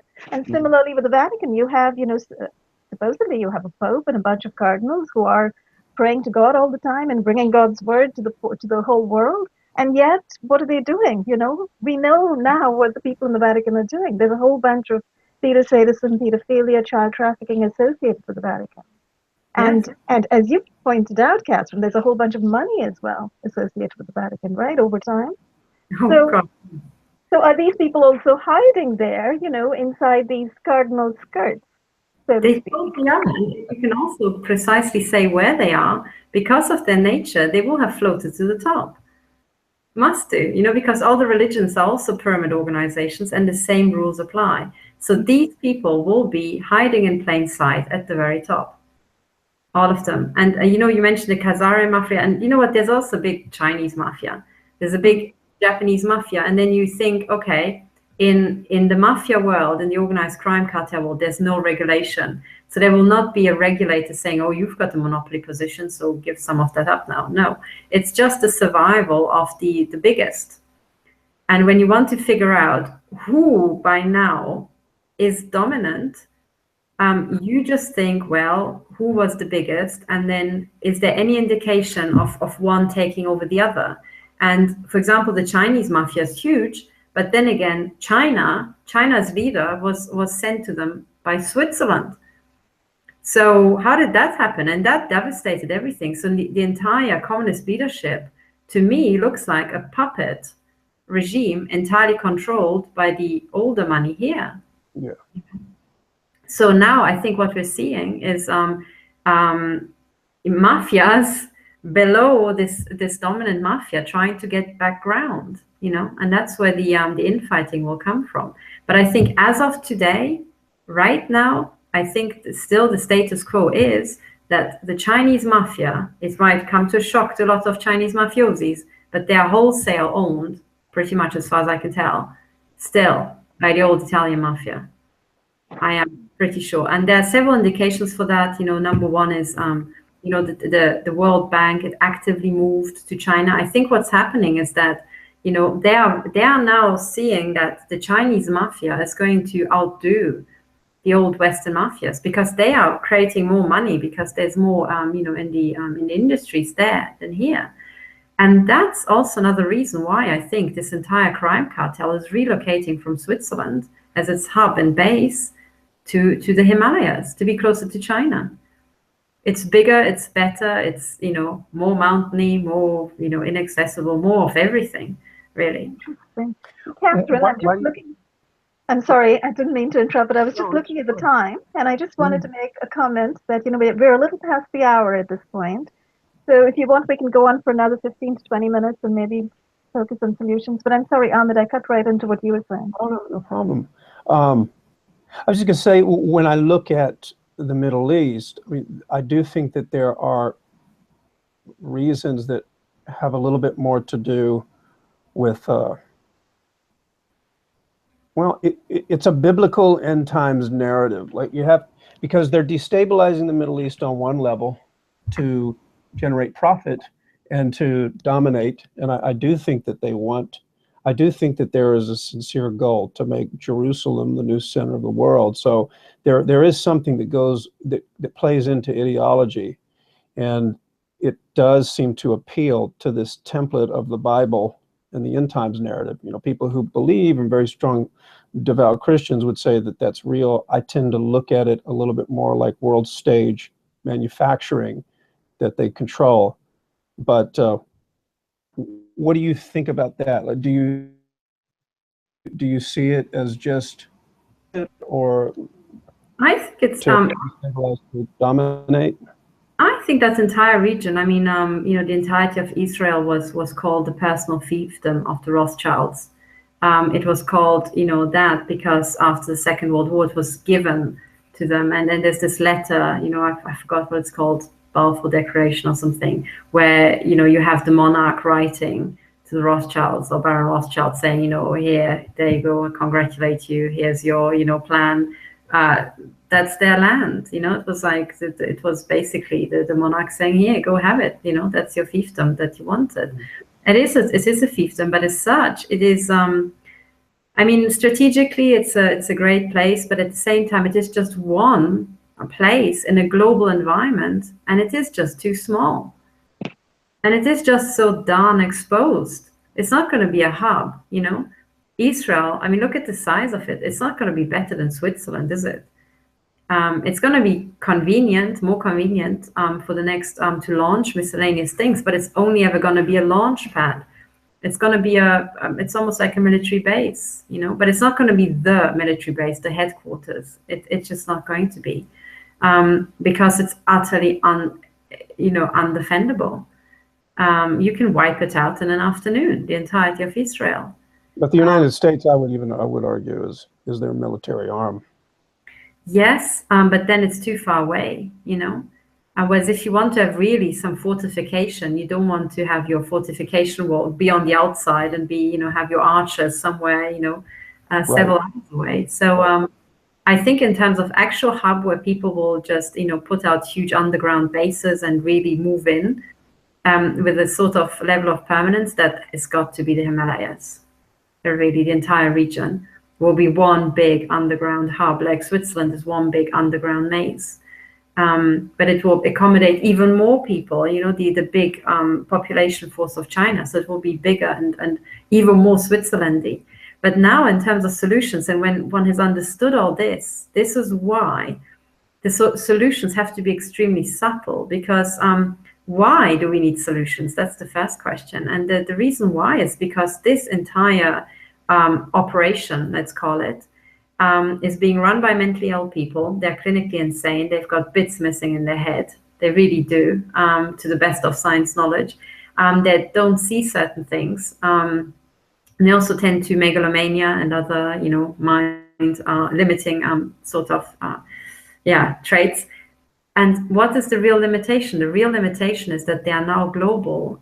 Whatever they do will be implemented globally, and they are now implementing stuff that's irreversible and is highly nonlinear.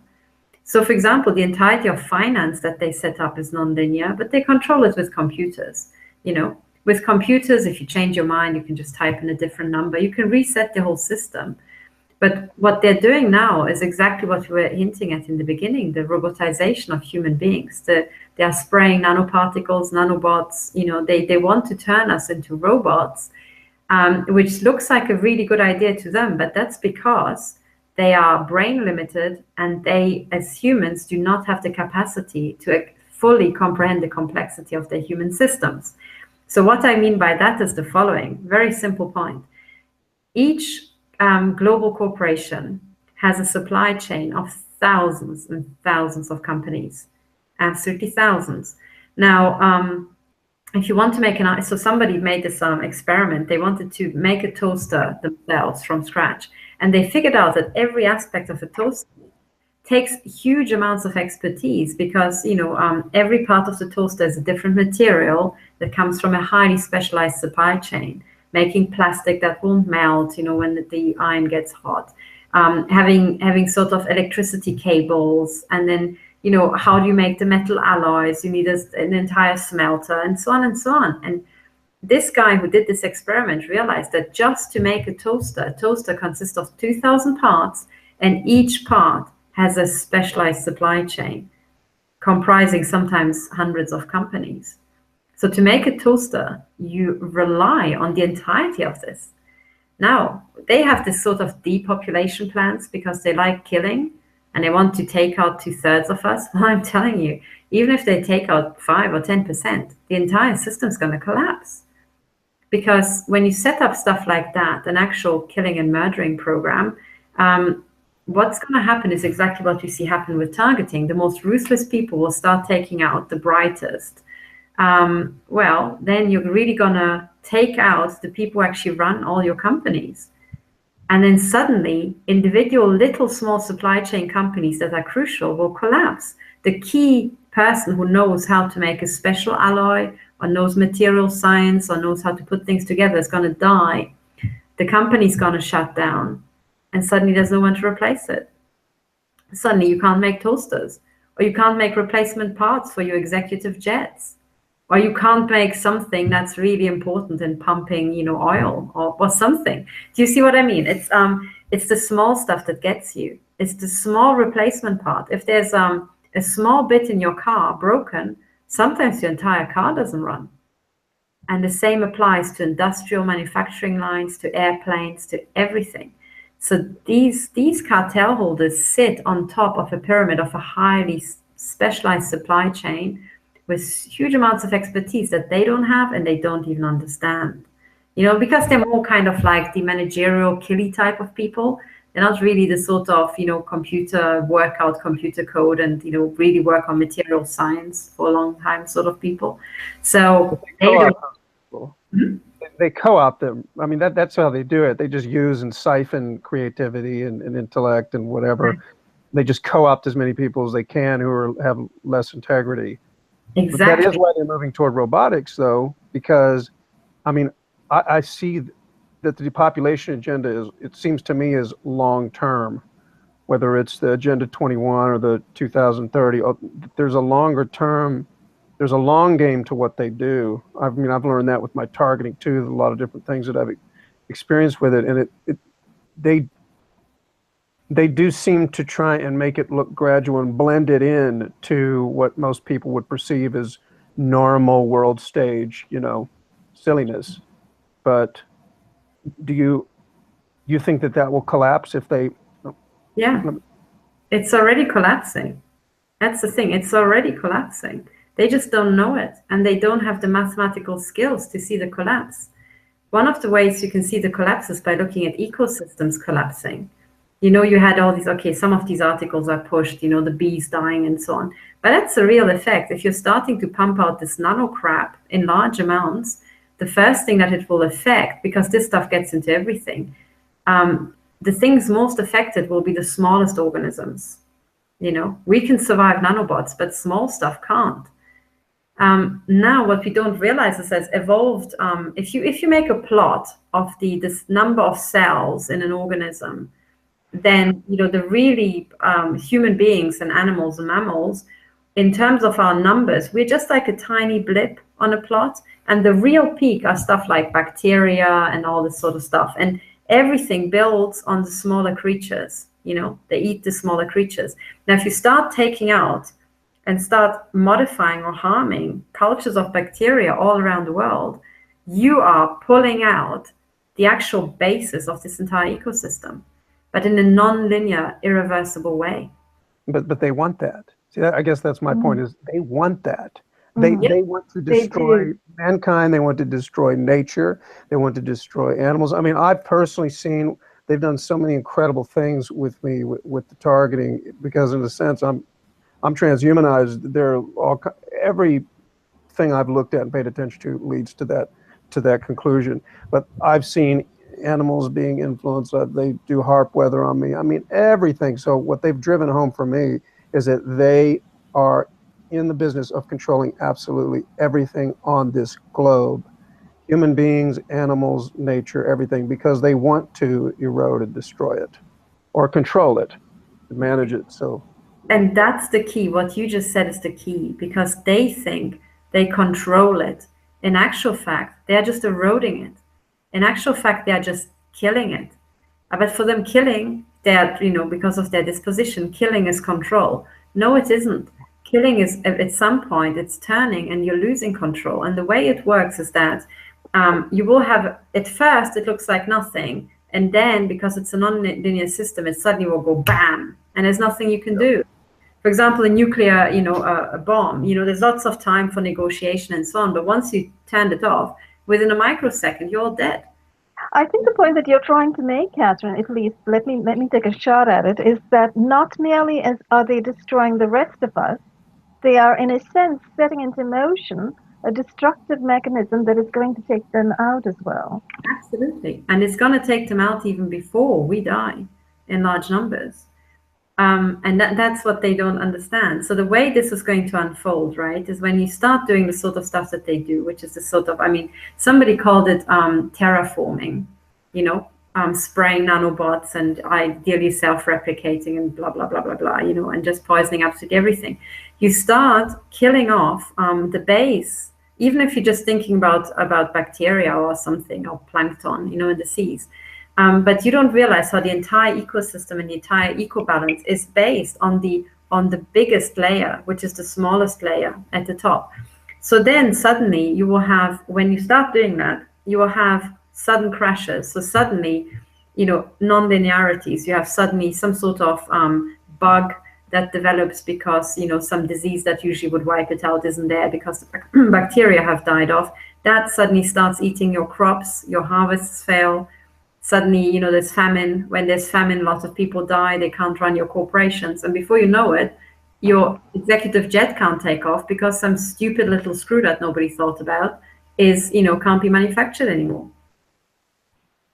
And then when that starts happening, people, even the psychopaths, twig what's going on. And then they think, my God, these people they are nuts. But, I'm not as nuts as they are. I'm clued in. I want to survive longer than they are bringing about, so I'm going to kill them, and then try to, if the psychopath who thinks they are more clued in and can run this downward spiral better than others, will start killing the others because it will make sense, because they will realize that their demise is imminent and therefore payback to kill each other is suddenly massive. And you're talking about people now inside the pyramid of power and inside the pyramid of crime who in a sense are beginning to turn on each other because they have a sense and they're becoming aware. They're beginning to see what the end result of all of this is going to be. Right? Absolutely. And also, when you understand what spiral and killing each other really pays, you suddenly also think, hang on, I'm thinking this. And you have this sort of, the prisoner's dilemma. Everybody else is thinking this. All other psychopaths want to get one over me. Now, when everybody wants to kill everybody, the people who win are the people who start killing first. So, and that's just the end result of the system. And when you start killing first, you will put your hands on somebody else's assets and you will be suddenly much more powerful and you can kill the others. So the situation right now, the snapshot that I came to realize, at some point last year that we're in, and that's when I really started laughing my head off, is like you walk into a room with all these organized criminals and it's like a still image where they all have their guns already pulled out, uncocked, and they're pointing it at each other's head. And you just walk in and you think, okay. And all it takes is literally for a pin to drop and they'll start pulling the trigger. If they panic, they'll pull the trigger on each other. There's no point pulling the trigger on us because they can't they can kill me, but they can't. My assets are what? IKEA furniture. No, you want to kill Mr. Big, right? And literally, at some point I made a video and I was just laughing my head off, because that systems analysis tells me that is the end result. And either if they clued in, then they should be absolutely crapping themselves. If they are laughing at me, they haven't understood how many guns are pointed at their head. And there's evidence for some people actually figuring this out, because there have been all these reports of billionaires scuttling off into underground bases. Yeah. And there's another phenomenon as well going on, that certain masses of people around the world have indeed woken up. And so because people have woken up, their systems and plans are not really working according to plan. For instance, the whole nano spraying, for instance. Now apparently there is so much aluminium in the ground that farmers cannot grow crops. And guess who comes along? The GMO companies come along with their aluminium resistant seeds, right? But I think, I forget the exact details, but there was a court in either Europe or Canada that has prohibited Monsanto from selling these aluminium-resistant seeds, because they are going to destroy the earth in the long run, and they are going to destroy other crops in the long run. Absolutely, exactly. And you know what? All that plays into it, Ramola, and that's a fantastic example, actually, because that is the beginning of change. But the biggest thing to realize is when these billionaires are scuttling off, they're not scared of us. No. They're scared of each other. They want to have the biggest distance between them and the other billionaires. Because you know what? That they were mocking us with the Hunger Games. Well, I've got news for you guys. You're in the Hunger Games. You're in the Hunger Games. And the people who are, after you with guns, they're billionaires, trillionaires, quadrillionaires, and we'll be sitting there watching the show. And yes, there were reports of saying, funny, because these billionaires just haven't been going to meetings. No one has seen them for a year. Well, yeah, that's the reason why. Someone's, figured out the systems analysis here, the game theory. And this is the point. So now it's talking about solutions in a real Gallup. The solutions at this point, so there's, for example, in terms of finance, because we started off talking about finance, we have to go back to what people already thousands of years ago figured out. The only reliable currencies is stuff that can't be deleted by a computer. So a computer virus can't delete your wealth. So forget currency, garbage. It's convenient temporarily, but not as your base currency. The only currency that's actually worth having is one where everybody independently immediately test its work, and that's gold and silver. So today we have very, very advanced. Oh, actually, I can hear my own. Sorry, I'm not sure. So you know what they and that's why there are plans. So people have figured this out, and there are plans to revert back all the currencies to gold, and so precious metal based, especially gold based, because gold has got very high value, and you can put a little bit of gold and already have, stupendous amounts of money. So there's, for example, the idea of putting gold, using modern manufacturing techniques, and putting gold dust into notes. But right now, the problem is that, Federal Reserve notes are backed by nothing. They are backed by organized crime, which is deception. So they're worth nothing. But if every single federal note had gold dust in it, in the value that's actually written on it, that would be a real solid currency. And you could take, this your note to some sort of spectrograph and actually measure the gold content yourself everywhere you are. Then that would be a solid currency, and that can be done these days. So there's now plans to replace our currencies with something called aurum.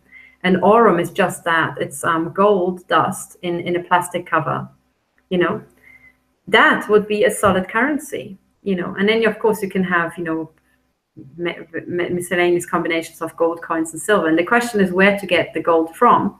And the gold is, the current story that I heard, I think it's kind of like, really a sort of PR story, but it gets pretty close to reality, I think. That is that, the entire gold stolen by the Vatican, or this organized crime cartel, a large part of it has been put into a trust over 50 years ago, into a type of trust that expires after 50 years. And if the contents of the trust aren't claimed, then the ownership expires. And it is said that, one genius, a polymath, who understood the law just as well as everything else, and mathematics, pulled off exactly that. He became the Black Pope, the head of the Jesuits. He was in charge of defending the assets of this organized crime cartel, and he put it into a trust, knowing full well that this tapeworm at the heart of the economy, it's like pulling in resources, but it's greedy, so it's just hoarding. So it will try to steal even more, but it will forget about the stuff that it stole. So after 50 years, in other words, this little tapeworm is crapping gold, and if you just collect the droppings and put them somewhere, it's not going to care. And after 50 years, you will have the assets.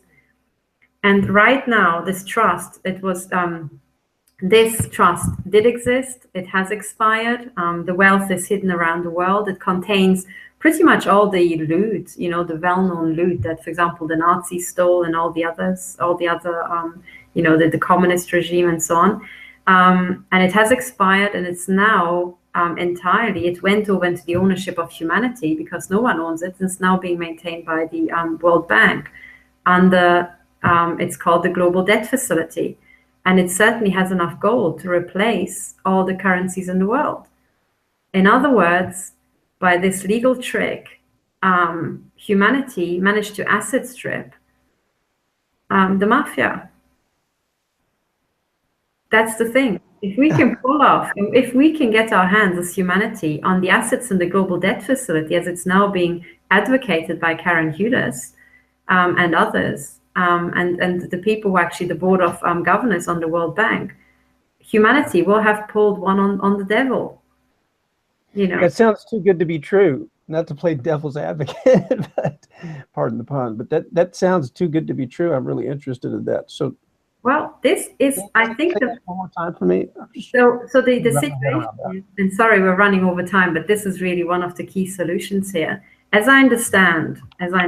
So, already, so because it sounds so incredible, but then again, everything else we've just talked about sounds so incredible, yet it's true. So the way to understand it is as follows. Go back to systems analysis. You have, as we all said, you have got these psychopaths, they're super greedy. They just want to have more to guarantee their top position. So as they're accumulating assets, they want to hoard them somewhere, So they started stuffing this stuff in underground bunkers everywhere. Switzerland, but South Africa, Russia, China, everywhere around the world, literally Latin America, wherever you've got a cave that no one can go to, you will find something like that. They even had stuff where they put solid gold, as I heard, in I think it was a swimming pool under a hotel in Jakarta or somewhere else. So literally you have these hidden underground facilities everywhere, and that is the organized crime cartel putting this stuff in places. And but they all keep books, about their wealth and so on, and someone has to protect it. So the most important people when you're hoarding real stuff, real gold, are the protectors. So the military arm of the Vatican. So the person ultimately responsible for the defense of the loot will be the Black Pope, kind of, the Grey Pope, as I understand it, is in charge of, the financial affairs. So he will have the oversight, but the ultimate defense, that's the key, that's the Black Pope. So he takes care of where this stuff is put, and as I understood, and this is, as I say, it could be also a story, but then again, it's also a very good one. If you put it into a trust and this trust expires, it means that you don't have ownership of it anymore under archaic laws. And, and that's also, for example, the case when, people had stuff put in trust here in Swiss banks, Jewish families, and they were murdered in the concentration and labor camps. And because they didn't claim the assets, it became the ownership of the bank. That's how the Swiss banks got hold of all the, the Nazi gold and then lots of other stuff, paintings and so on. And now it seems to be the case that because of the trick by this polymath who just thought of this and put it into trust and hid it all away, he set it up such, and he also was instrumental in setting up the institutions that would then catch the loot, as it were. So, as I understand, he was instrumental in setting up the World Bank and the IMF, and so on, which, of course, is entirely taken over by the mafia. But that's what you expect. Right. But it has the mechanisms to become the next owner of the salute. And right now, the trust has expired in 2006 or so. And since then, the people with integrity in the World Bank have been fighting to actually transfer the ownership into public ownership and use it to replace all currencies, because all currencies are set up for implosion. All currencies are based on the same interest on interest model. Right. So the situation is, and if you want to know the details and actually see the documents, the documents signed by Eisenhower and Reagan and Kennedy and all that, you really have to follow Karen Hudes and actually look at the documents that she has, because she has all the documents. She's also, as I understand, she is voting the shares of the US in the global debt facility, which is the biggest share of them all. And this woman is, I think, one of the most important people on the planet right now. How do you spell her last name? Hudes is Hudes, Karen Hudes. She's a lawyer. She was the general counsel of the World Bank. She also is a targeted individual, and she was attacked brutally in, I think, August of 2016, if I remember correctly, which left her with stroke-like symptoms. But it wasn't a stroke. And simultaneously, two people who were helping her also had, on the same day, a stroke. You know, I mean, they were hit by Hughes. But she recovered, and she is a total bulldog defending the wealth for humanity. And the idea is really because if you want to replace these imploding currencies, you have to replace it with something solid. And Bitcoin is not going to be it. And you see that this effort is currently underway. It is. But what is the connection with this effort and what's going on the quote-unquote world stage that we see reported about in mainstream media, you know, which we know is the propaganda Nazis for the globalists? Because they recently had their G20 in Hamburg, for instance. Yes. You know, the leaders of the so-called free world. I mean, the word free world really gives me a headache these days. The world is no longer free. We've been so fascistized. Yeah, you know, it also gives me a headache, but I think that's from the views that I'm being hit with from in my free world here in Zurich. Yeah. Yeah, so you know exactly what I mean. So these so-called leaders, these so-called I'm really sorry you're being hit with views, by the way. They really should not be doing that to you or to any of us, you know. Because here we are talking world affairs, and I think that our conversation is vastly interesting. And I'm sure some of the mafia whom we just identified are indeed listening to us. Yeah, I mean, that's why I think we had such good reception, because they hated, you know, the crackling in the lines. So they gave us, you know. That's right, exactly. They do want to hear us, I'm sure. So, you know, going back to Hamburg, and you have the figureheads from the 20 countries of the world who are deciding who to bomb next. What exactly are they doing? So that's the thing, what we're seeing live, and it's super interesting, actually. I mean, that's the Chinese curse, you know, may you live in interesting times. We are living in interesting times. And what you see is a total patchwork of reality and total theater with no base in reality altogether. And it's hard to tell what's real and what isn't. One of the things that Karen Hudes revealed, for example, is that you know, Christine Lagarde, she has got a video press conference where she goes on about the magical number 7 and, you know, all this that shocked absolutely every sane person. So she is what Karen Hudes calls, I think it's a very good term, she is an agent of the network of global corporate control, which is a polite way of saying she's an agent of the mafia. Now, this agent of the mafia was sacked by the IMF, yet she gets paraded by the propaganda arm of the mafia, as in the press, we know, as still being in office. She hasn't been. She's been sacked long ago, but she is going along to staged meetings. How come? You know? And that is how far reality and our world has totally shared apart. Some of the figureheads we see have been deposed. And there's a parallel system already operational where these people don't figure, you know? That's very interesting. And in fact, what you're suggesting then is if there is a parallel system already in operation, we're not really getting news of that system and what that system is doing. We're not, because partially it is an underground thing, and some partially it's literally underground, but partially it is hidden. There is already contingency plans put into action. There's already preparations, but then again, also the mafia itself. I mean, it wants to save its own skin as well. So it itself is working towards a parallel system, and that's why it moved. For example, there's something called the oh God, it's the AIIB. So it's the Asian Infrastructure Bank, but I don't know what the second I stands for. I forgot. I think it's the D, isn't it? It's the Infrastructural Development Bank. Yes, or something, exactly. So it's one of the, but it's this big.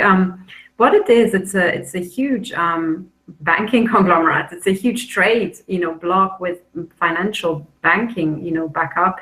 But it is basing the settlement of trade on gold and silver.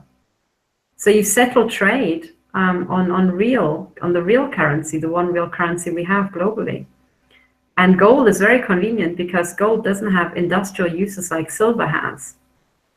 So silver is important in a lot of the manufacturing, especially when you're talking electromagnetics and manufacture miscellaneous things. But gold doesn't have these uses. Gold it's just gold. It's wonderful for currency because it's valued as a currency, but it has no industrial use as such in significant amount. That's why gold is perfect, and it's universally recognized and always has been for thousands of years, So in terms of human history, our paper currencies are but a blip, They're literally a round of Monopoly someone decided to play on a Saturday afternoon, and we're going to go back to gold. And already, as I understand, already China and Russia, they settle trade in gold. So there's your parallel system that's already operational. We don't hear about it because Russia is being demonized. Mm-hmm. It's nonsense. They are already working on the solutions, and they're further ahead than we are. So Russia is in a better shape than we are in the West. That's the truth. And the fact that we don't see that shows us how far our reality, our portrayed reality, is from real reality. Also, maybe you heard that, I hope this is true, I hope this is not fake news, that also in Russia they banned GMOs, and Putin said that this entire nanobot or nanotech, he didn't say nanobot, but nanotechnology is the biggest threat to humanity. Oh yeah, hell yes. And he in Russia always had absolutely excellent, amazing mathematicians, and they really, in science, the mathematicians, theoretical physicists from Russia were always amazing because, thinking is for free. So during communist times, everybody focused on thinking and they got very good at it. Meanwhile, look at the West. So they figured this out a long time, And frankly, well, and as you know, in the U.S., they're not really honoring their thinkers or their mathematicians. They're killing off the doctors, in fact, who are curing cancer, for instance. The state of holistic doctors have been killed over the last few years, more than 60 at this point, and that's doctors. There are other people who've been killed in various other professions as well. Microbiologists have been killed. And so forth. Yeah, that's true. That's true. I saw people, not directly, but people died at Oxford. At Oxford. Oh, wow. I know, and that's a topic for another day. Yes. Yeah. And they were all killed by the mafia, this mafia. And it's really this crime cartel. And the truth is, and when I look at geopolitics, it seems to be the case that the mafia has a hold on China. It has a hold on Russia. It has. But there are now movements to actually clear out the crime and go back to sanity, because we all have to, And so you're saying that those moves are occurring in Russia and China, but are they happening here? And what can we do? What can any of us do to help them along? So, you know what, this is, my biggest problem is I can't read Chinese, because I would love to know more about the internal Chinese situation. One of the things that I found genuinely encouraging was the fact that they executed their head of Intel. because that is almost like a break. I mean, you never know. I don't know who the people are who replaced them. I don't know enough about the region. But when you kill a head of Intel, it's either the infighting of the psychopaths kicking off, or else it's a move towards sanity, because killing the current head of Intel would be a break with the past. And the past certainly arose out of, Mao and all this stuff, which was coming from Switzerland. So it could be, the Chinese mafia taking over and clearing out the house. Right. So it will be something like that, but it's certainly some sort of break with the past, which I think is good, or it's the kickoff of the killing of the elite, which is good, a bit of pruning the top. But Russia, certainly what I've heard so far, one of the things that shows strength is that they just cannot be provoked. They are very calm, I mean, they got ambassadors killed and then all that sort of stuff, and people were really trying to kick off a world war, in the style of the First World War, start with a template and kill somebody important and then make a big hoo-ha. Russia just shrugged and they said, we won't be provoked. And the question is, provoked by whom and for what? And the answer is, they will not be provoked by the crime cartel into nonsense. And Russia had also other good things. For example, they jailed some of the oligarchs. Well, by what we just said ourselves, the oligarchs must be organized crime. So it means that Russia did actually more to jail organized crime than the FBI did. Mm-hmm. Now take that in. Mm-hmm. Right. Well, at this point, I think we all know who the FBI really is and why they are, what exactly they're doing. I have, I'm sorry, Ahmed, your audio fakery. kind of cut out. Oh, Could really? you repeat Can your comment? Say it again. What now? Your audio didn't work for a minute, and I missed entirely what you were saying. Me now? I can hear you now. Yeah. Okay. I was just going to say that there's so much fakery. The world stage is just this big, and it's all meant to perceptions of what's really going on and control our ideas of what the world is all. When I see people getting assassinated or killed, or take a second or third, make sure that it's not just part of that creating. Mm-hmm. Do you know? Have you like in terms of Russia? I don't know. I think that they'll take part in some world stage propaganda. Ahmed, can I just pause right here, because the same thing is happening again with your audio as you're talking. You're kind of freezing and cutting out. So okay. I have a suggestion. Maybe just go out and come back in again. Yeah. And then if you repeat your comment, because then we could hear it, maybe, hopefully. So, And so far, what I understood is that he was asking if Russia is also part of staging events, and when he's coming back, I'll reply yes. Yeah. Okay. Yeah. Hopefully he'll be back very soon. Yeah, and actually, meanwhile, so I will answer this question so that we don't have to wait. Actually, you know what, you were asking, what can people do to really support this effort? Yeah. And what underpins it all is going back to honest currencies. Because when you have that, in one fell swoop, country debt disappears. We can reallocate money into stuff that actually mattered. Because right now, it's entirely, as you know, being siphoned off into these black budgets.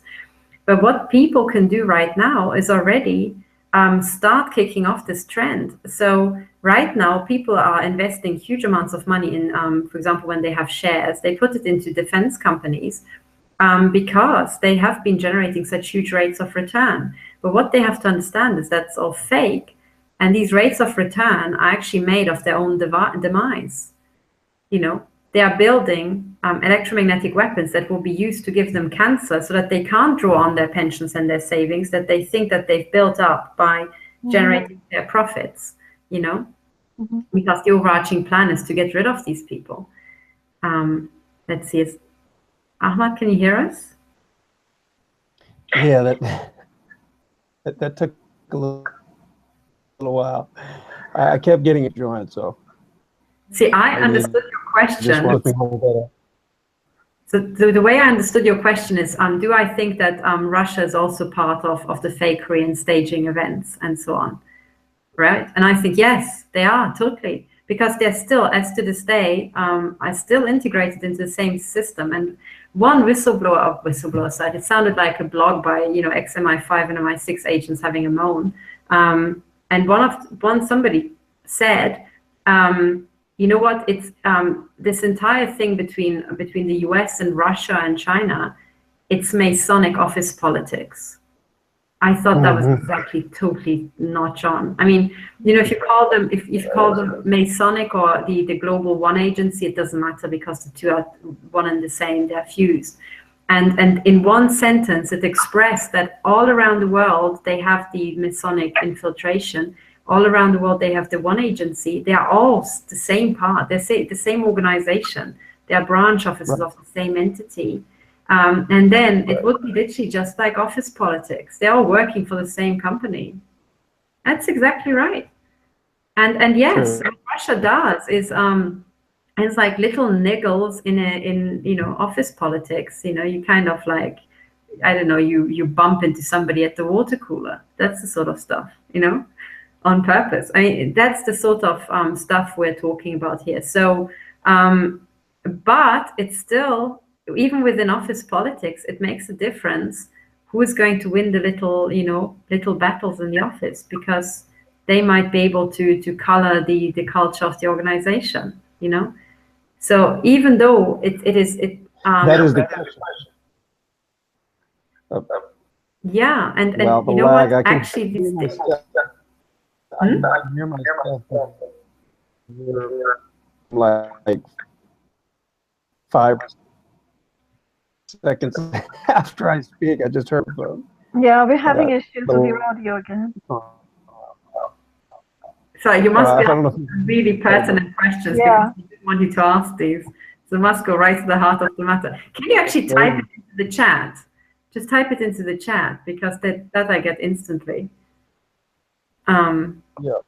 Well, if you can say that, to me, the real question is a true, authentic split habit, just a puppet show. That, for me, is the question I still keep asking and trying to. I think a true, authentic split is in the making. I think what we're seeing now, there's a precedent for this. I think within the old banking families. So they were all part of the banking cartel, but I think a split happened oh God, I have to look it up. I think it was happening, I don't know what century, but it was these, Italian banks, and they had, in the end, they split between the old guard and the new guard. All of them were mafiosis, all of them were criminals, but the new guard had a different approach because they saw that the old banking model was failing. So they launched into new adventures of making money. They were just as ruthless, but they were different in nature, that allowed them to survive. And I think in the end, the newer families kind of had the upper hand, after a couple of centuries.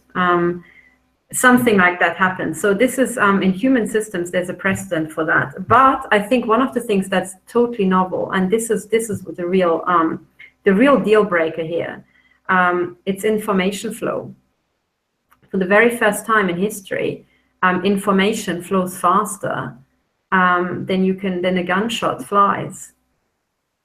It does, because it can go with near speed of light, And what this means is that suddenly you can inform people much quicker. So you can quench wars or quench mutinies much faster, and you can quench organized crime faster. So I think what's actually happening, and I think this is where it really will get interesting, and there's absolutely no precedent for this in human history. And even, I think it was Baron Rothschild who said it himself. He said, what's happening right now is the biggest human experiment in history. And in an experiment, you don't know the outcome. I suspect he meant, the big, the printing of money into oblivion and all, setting up all this nanobot nonsense and all that at the same time. I'm going to say that's probably what he was referring to. His experiment, his very Dr. Evil experiment on the rest of us. Totally.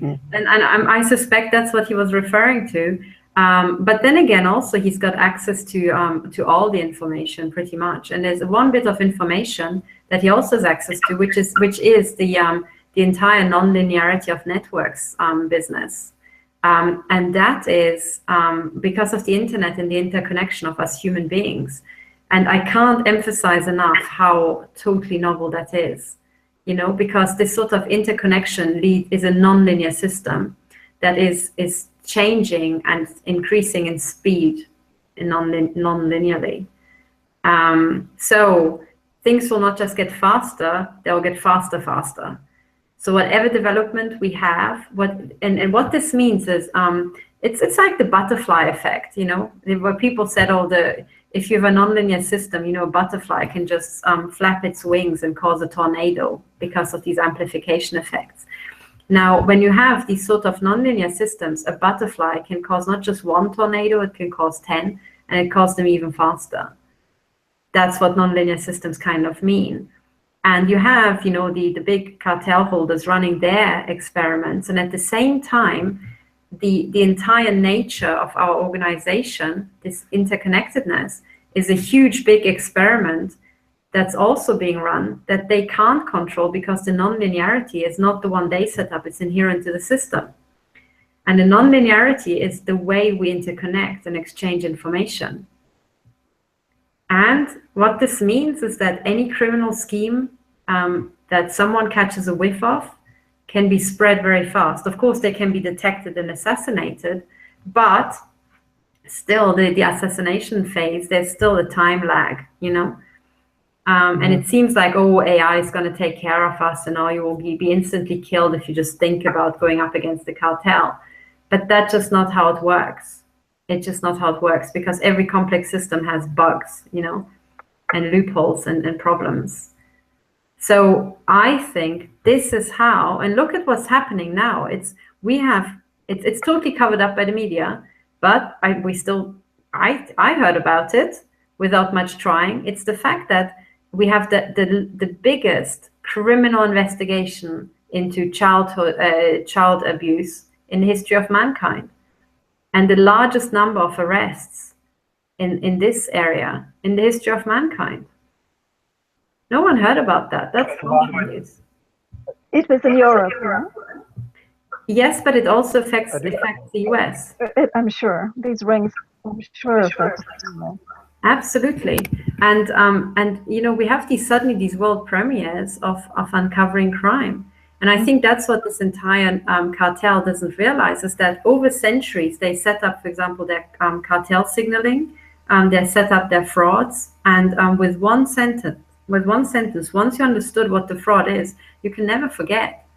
And once you've seen Masonic hand signs and Illuminati signaling once, you will not just recognize it henceforth. You can go back in time using, you know, the archive of the internet and discover all the people who are part of this crime cartel.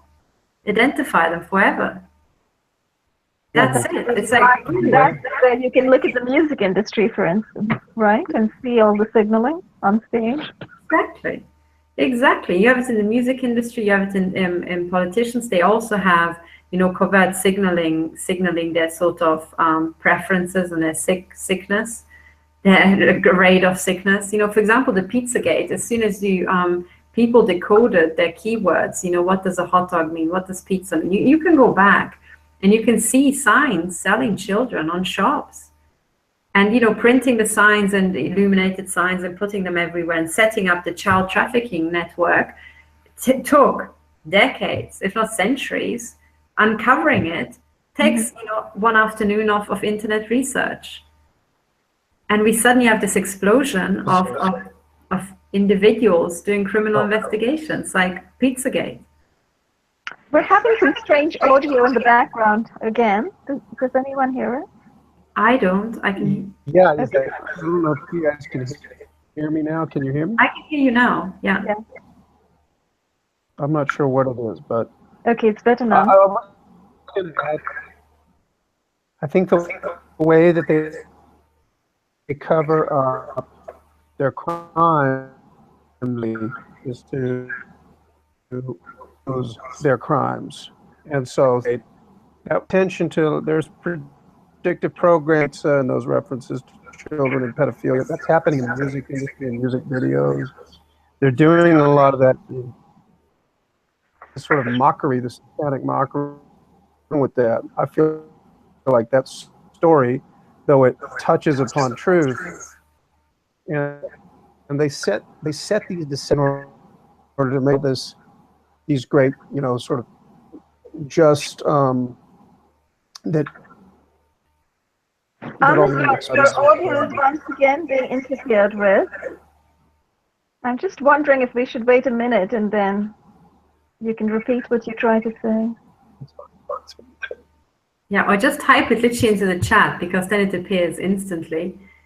So you're saying that if I understood it, because I'm figuring it out now from with the bits missing. So you're saying that they anticipated, and they're also managing the uncovering of it. And they already put it into films. They anticipate it will be uncovered and so on. And that's true. And that goes back to their ancient habit. The entire Masonic, Illuminati duality. Their black and white tiling. That's the duality. They control the dark side and the light side, both. And that they have been doing that for millennia. But the truth is, we're now moving into a world that's multipolar. Simple, kind of analog, black, white, 1 and 0 stuff is not going to cut the mustard anymore. That's number one. And second of all, yes, they're setting up to do what they have done for millennia. As you said, Ahmad, they're not very intelligent or creative. They just play out the same template over and over, the same old tricks. But here comes now the actual key, that now in this complex world, in this nonlinear world, this duality is not going to fly, because we won't just have black and white. We'll need different shades of blue, not just different shades of gray, And that's the thing. And the people who will spot that blue is missing in the black and white will spread that very quickly, and will come up with blue and purple by themselves much quicker, And I think that's what it is. So, for example, within now, if somebody for the very first time hears about the Masonic handshake, they can literally just type it into YouTube, and within half an hour, they will pretty much know, most of the things that you need to know about it. That's unprecedented. Anybody can do it, and it's impossible to censor this. They haven't managed. They cannot manage the internet and keep the censoring covert. So what they started doing is start censoring the internet, and then you notice very quickly what they're censoring, because they can't censor their censoring. And then you start putting that out with even more force over even more platforms, shouting from the rooftops. And the same with the neural tech. For example, a year ago, I had not even the faintest clue. Like a year ago, I was hit with electromagnetic weapons. And I think, yes, a year ago, when I was preparing for my third court case, I was hit by neural tech. And I figured out for the first time what it's like when your brain is slowed down, and you get all sorts of weird things when you literally are just paralyzed by emotions or thoughts that are your own, but you can't get them out of your head because they're being piped in. And then look where we're now. We're talking about neural tech every week, Anybody who's searching it for the first time. And that's another thing that really, really got me. If you now type in the heads of British or German or Swiss intel, you either do an image search or you do a search for their names. My name's going to come up on the first page. That's what blew my mind. I wanted to just collect the pictures for the heads of intel, for the people who are responsible for my targeting. And literally the second and third line, there's me smiling, with my James Bond and deep capture video. I think it's fascinating, Catherine. And I think, as you point out, it's precisely emblematic of the actual turnover that has occurred currently. So the old system, where you had mainstream media holding up these guys on a pedestal like gods, is falling. It's shattering to pieces, and it's shattering to pieces because of the internet. And in this particular case, because of the great work that you have done in exposing what these intelligence agencies are secretly doing, and absolutely doing and have done to you. So then Actually, I think and all of the information that you are giving to the world is being published in place of their name. yes, I think it's even more than that, actually. And I think the real key, you asked, what should people do to support this effort? We're having that funny audio issue again. Do you all hear it? Yeah, I think it's my voice being going a little bonkers over here. But you know what? I think it's more than that. I think maybe if you switch off your microphones, they can't echo. Okay, I'll switch off mine. Yeah, I think they go take it in turns and hijack people's microphones, I think. So one of the things that it's actually more than that, because my videos are not that, you know, I mean, they get views, but it's not that amazing. I think there's something else happening there. And that is that there seems to be some sort of endeavor that's pushing my videos and is bumping them up in the algos, in the algorithms, in the search algorithms. There's no other way. I think in the background, there's some real, you know, an army of effort. And where does that come from? From the intel agencies. There's no way that, you know, I can't see, unless I'm really missing something, there's no way that my videos with the view counts they have can just top all these other things. No, I think in the background, what we're seeing is the army of support that we have. And that's the thing. And that's why I encourage absolutely everybody. We have to remember in these huge organizations, first of all, we outnumber the psychopaths, number one. So the people who really can't be bothered with this sick nonsense, they don't need it, they hate it. We outnumber them in a normal population by 99-1. Number two, even in tall organizations, look at the World Bank. Yes, they are captured. Yes, they are mafiosis, but they always need normal people to use to run their organizations. And the people who ultimately do the hard work have the most detailed knowledge of how the organization runs. They can't get rid of them, which means that every organization will have this sort of domains of capture and domains of integrity.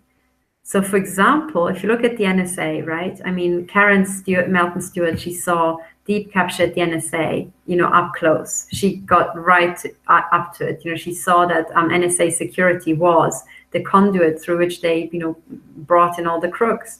So she left. And then at the very top, also, Bill Binney and Kirk Wiebe ran into the organized crime cartel because they had their work taken away. And instead, it was given to this other, you know, these other crackpot programs. So they left. So they hit the wall of criminality and they left. But beforehand, they were there. And this means they were a domain of integrity in an otherwise already captured organization. Mm-hmm. The top above them was already organized crime before they even noticed. Mm-hmm. But what this means is that the people who are programming the algorithms, the people who are actually the boots on the ground doing the hard work, they're like us. Right. That's very encouraging, actually, when you say that, because it makes me think that perhaps there are people inside these intelligence agencies who support what we are doing. Absolutely. Totally. That's very interesting to comprehend and to contemplate, because, you know, up to now, all we get is an awareness that we're kind of operating on an island in a very isolated way. But more and more, it appears some of us are getting signals that perhaps there's some undercover support, is what you're saying. Yes, and I think there's a heck of a support. And when I saw myself appear, literally, you just, you know, Google yourself and you see that. And I was using, you know, a browser that is not tied to me, so it just scrambles it, you know. So I was appearing like an anonymous IP address. So I don't think it was targeted, and there I am. And I thought, oh my God, this is, you know, this is showing some really big power. So in what people should do if they're looking for solutions, there are several areas to wrap up. Number one, and that's what Ronald Burnett said, you know, he said about the importance of actually replacing finance. Do you remember that? And at the end of the interview, he's asked, can you see any effort in that direction? He says, well, there are local efforts, but nothing really big. Yes, we need much more actual brain power devoted to how are we going to cycle the system to gold-backed currencies, you know? What sort of models? And we need to start talking about that. Number two is we need to get the police and the courts back. Our systems have been captured. So what people should do is they should develop an incredibly active interest in court cases, as boring as they are, and police work and police reports. That's what we should do. You know, the stuff we thought was boring or scary, you know, it's number one, finance. We have to understand it. And only if you understand it is it really safe. Number two, police reports and how does the police operate? We have to, with the police officers corrupt, we have to literally take them and rip them to shreds. Then court cases. I spent a year watching court cases and my eyes boggled. We need the courts back. They are not functional at the moment. We need to get rid of the corrupt judges, and also the courts got themselves hogtied by the complexity. You know, they need help. Then the intel agencies need to be partially wound up, totally shut down globally, because the intelligence agencies are organized crime. So it's another way of saying we need to shut down organized crime. Perhaps and whatever's we need to shut down secrecy. Sorry? We need to shut down secrecy. Yes, exactly. And we do need to have, you know, security and sort of intelligence agency work, but that has to be 100% transparent. And that's, you know, if you'd say to an old school intelligence agent, so there's a, you know, on the Techno Crime Fighters Forum, I'll show a video on Thursday about Sir John Scarlett, you know, saying, well, you know, secrecy is at the heart of everything. So MI6, you know, or SIS these days, MI6 just works with secrecy. If it's not secret, we shouldn't be doing it. I'm like, Sir John, that's bullcrap. It's your saying we're criminals. If it's not criminal, we shouldn't be doing it. That's what you're actually saying, you know, and that's what he is actually saying, because he is, you know, we're totally involved. He knows exactly what they're doing. But the point is, we don't want crime anymore. So we don't want secrecy anymore. So we don't want the world of Sir John Scarlett anymore. It's got to go, you know. Absolutely. So that's what we need to do. Okay, that's brilliant. That's a fabulous list of solutions. Ahmed, did you want to add to anything that Katherine said? I think it is a cult. I mean, we're in a global that operates behind closed doors and in the shadow and secret. And this is what happens when you have psychopathy. You bring those to the top. On top of it, everything's hidden in secret. Now you end up having so much corruption you can't even see straight, and it needs to be put out in the open. You know, the light, so to speak, needs to be everything that's happening. Absolutely, and it's not just getting it into the open. Make it simple again, so that everybody can understand, and therefore everybody can keep an eye on it. So finance has to become simple again, and the law has to become simple again. If it's not simple, it's not safe. You know? And people need to become a lot more vigilant and actually watch what the courts are doing, watch what the police are doing, and hold them accountable. Yes. And raise all hell when they're doing nonsense. Exactly. Yeah. And I think another way of saying it also is that we all need to have the courage and the self-confidence to become a little bit experts in all of these fields ourselves. You know, medicine, the law, police work, and we have to be able to do it ourselves to a certain degree, you know. And only then, only when we can all contribute in all fields, do we really have resilient systems. Not to mention media. We have to become the media ourselves. And I know this is a bit of a cliche at this point in time, but it's worth repeating, because in the absence of having large media at our disposal, all we've got are little talk shows like this. But these are very valuable, because it's through these means that we can begin to disseminate a new way of being. Yes, and you know what, you call it these little shows, and I guess what I'm trying to say is, I think you don't realize, but I think there might be mechanisms out there that will make this, in a very silent way, really, really big, you know? I hope so. That would be wonderful. I think this particular conversation, for instance, has been so fascinating, has ranged across so much, and has brought us to a point of actually seeing what other people are doing as well as what each of us can do as we move forward. But I think it would be wonderful if this particular show, you know, became viral on the net in some way. I think, you know what, and this is what people who put out their own videos need to know, the view count is not reality. There are actually thousands and thousands of people more watching the videos. You see sometimes videos with only 14 hits, and I think there's no way, if I found it randomly, there's no way that only 14 people before me found it. It's impossible. This person's on the other side of the globe. No, there are thousands of views. I've noticed, just covered up. Absolutely, I perfectly agree with you. I'm sure it's true, because when I look at my website and I look at my videos and I see the views, literally I've seen the views drop after coming up to a certain point. Suddenly they drop. And that can't possibly be real. Exactly. Oh, it's so manipulated, the views all the time, yeah. It totally is. But you know, the good news is that if somebody just puts out the video out on the internet, whatever it is, you know, they mustn't believe that they only got 5 views. No, they got 5,000, you know, at least. And what that means in real terms is that any one of us can, you know, I mean, having a circulation number of 5,000 for local newspapers is already pretty good. So by just making a video and just putting yourself out there, any one of us can have the circulation of a local newspaper. How about that? I think that should really encourage absolutely everybody to step forward and do just that, you know? Don't just sit back and watch us talk, you know? You talk, you know? Yeah. Put your own talk show out, you know, get your own ideas out there and start your own enterprises, because this is exactly what we're trying to do. We're all trying to build this different world together. So on which note, I mean, that's an absolutely wonderful bit of encouragement. I guess at this point we're a little bit over 2 hours. It's 2:15, so perhaps we should wind this up, and I should just sort of say, are there any last bits of info you'd like to impart before we close?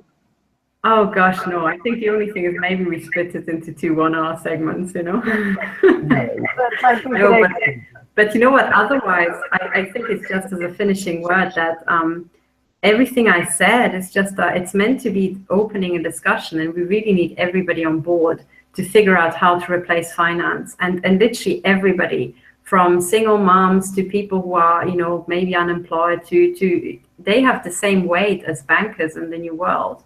You know, what really matters is good ideas, and we need the best ideas from absolutely everybody. And to close the actual circuit to the what we said previously, you know, currently the people at the top of the cartels, because of their mental illness, they're trying to turn us into robots. But one of the things that they don't realize is that our edge is exactly our variability, the fact that we're not standardized. And that is why the best ideas come from the most unexpected corners. And we can save our world if we really all step up to the plate.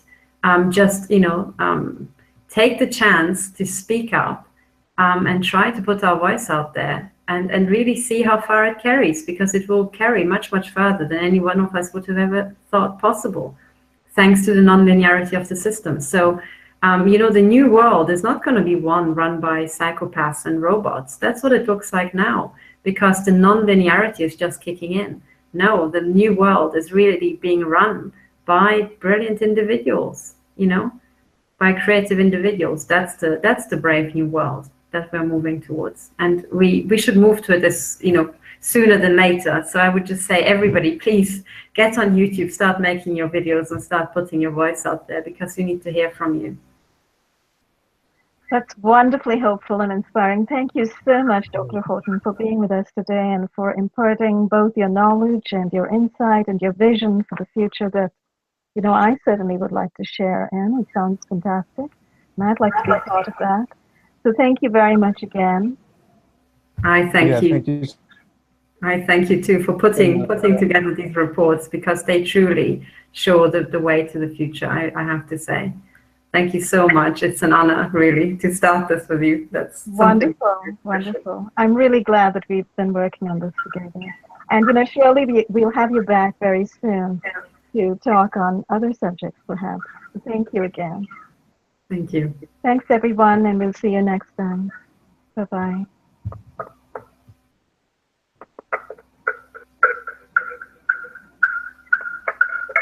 I'm sorry. I'm stuck. Hold on a minute.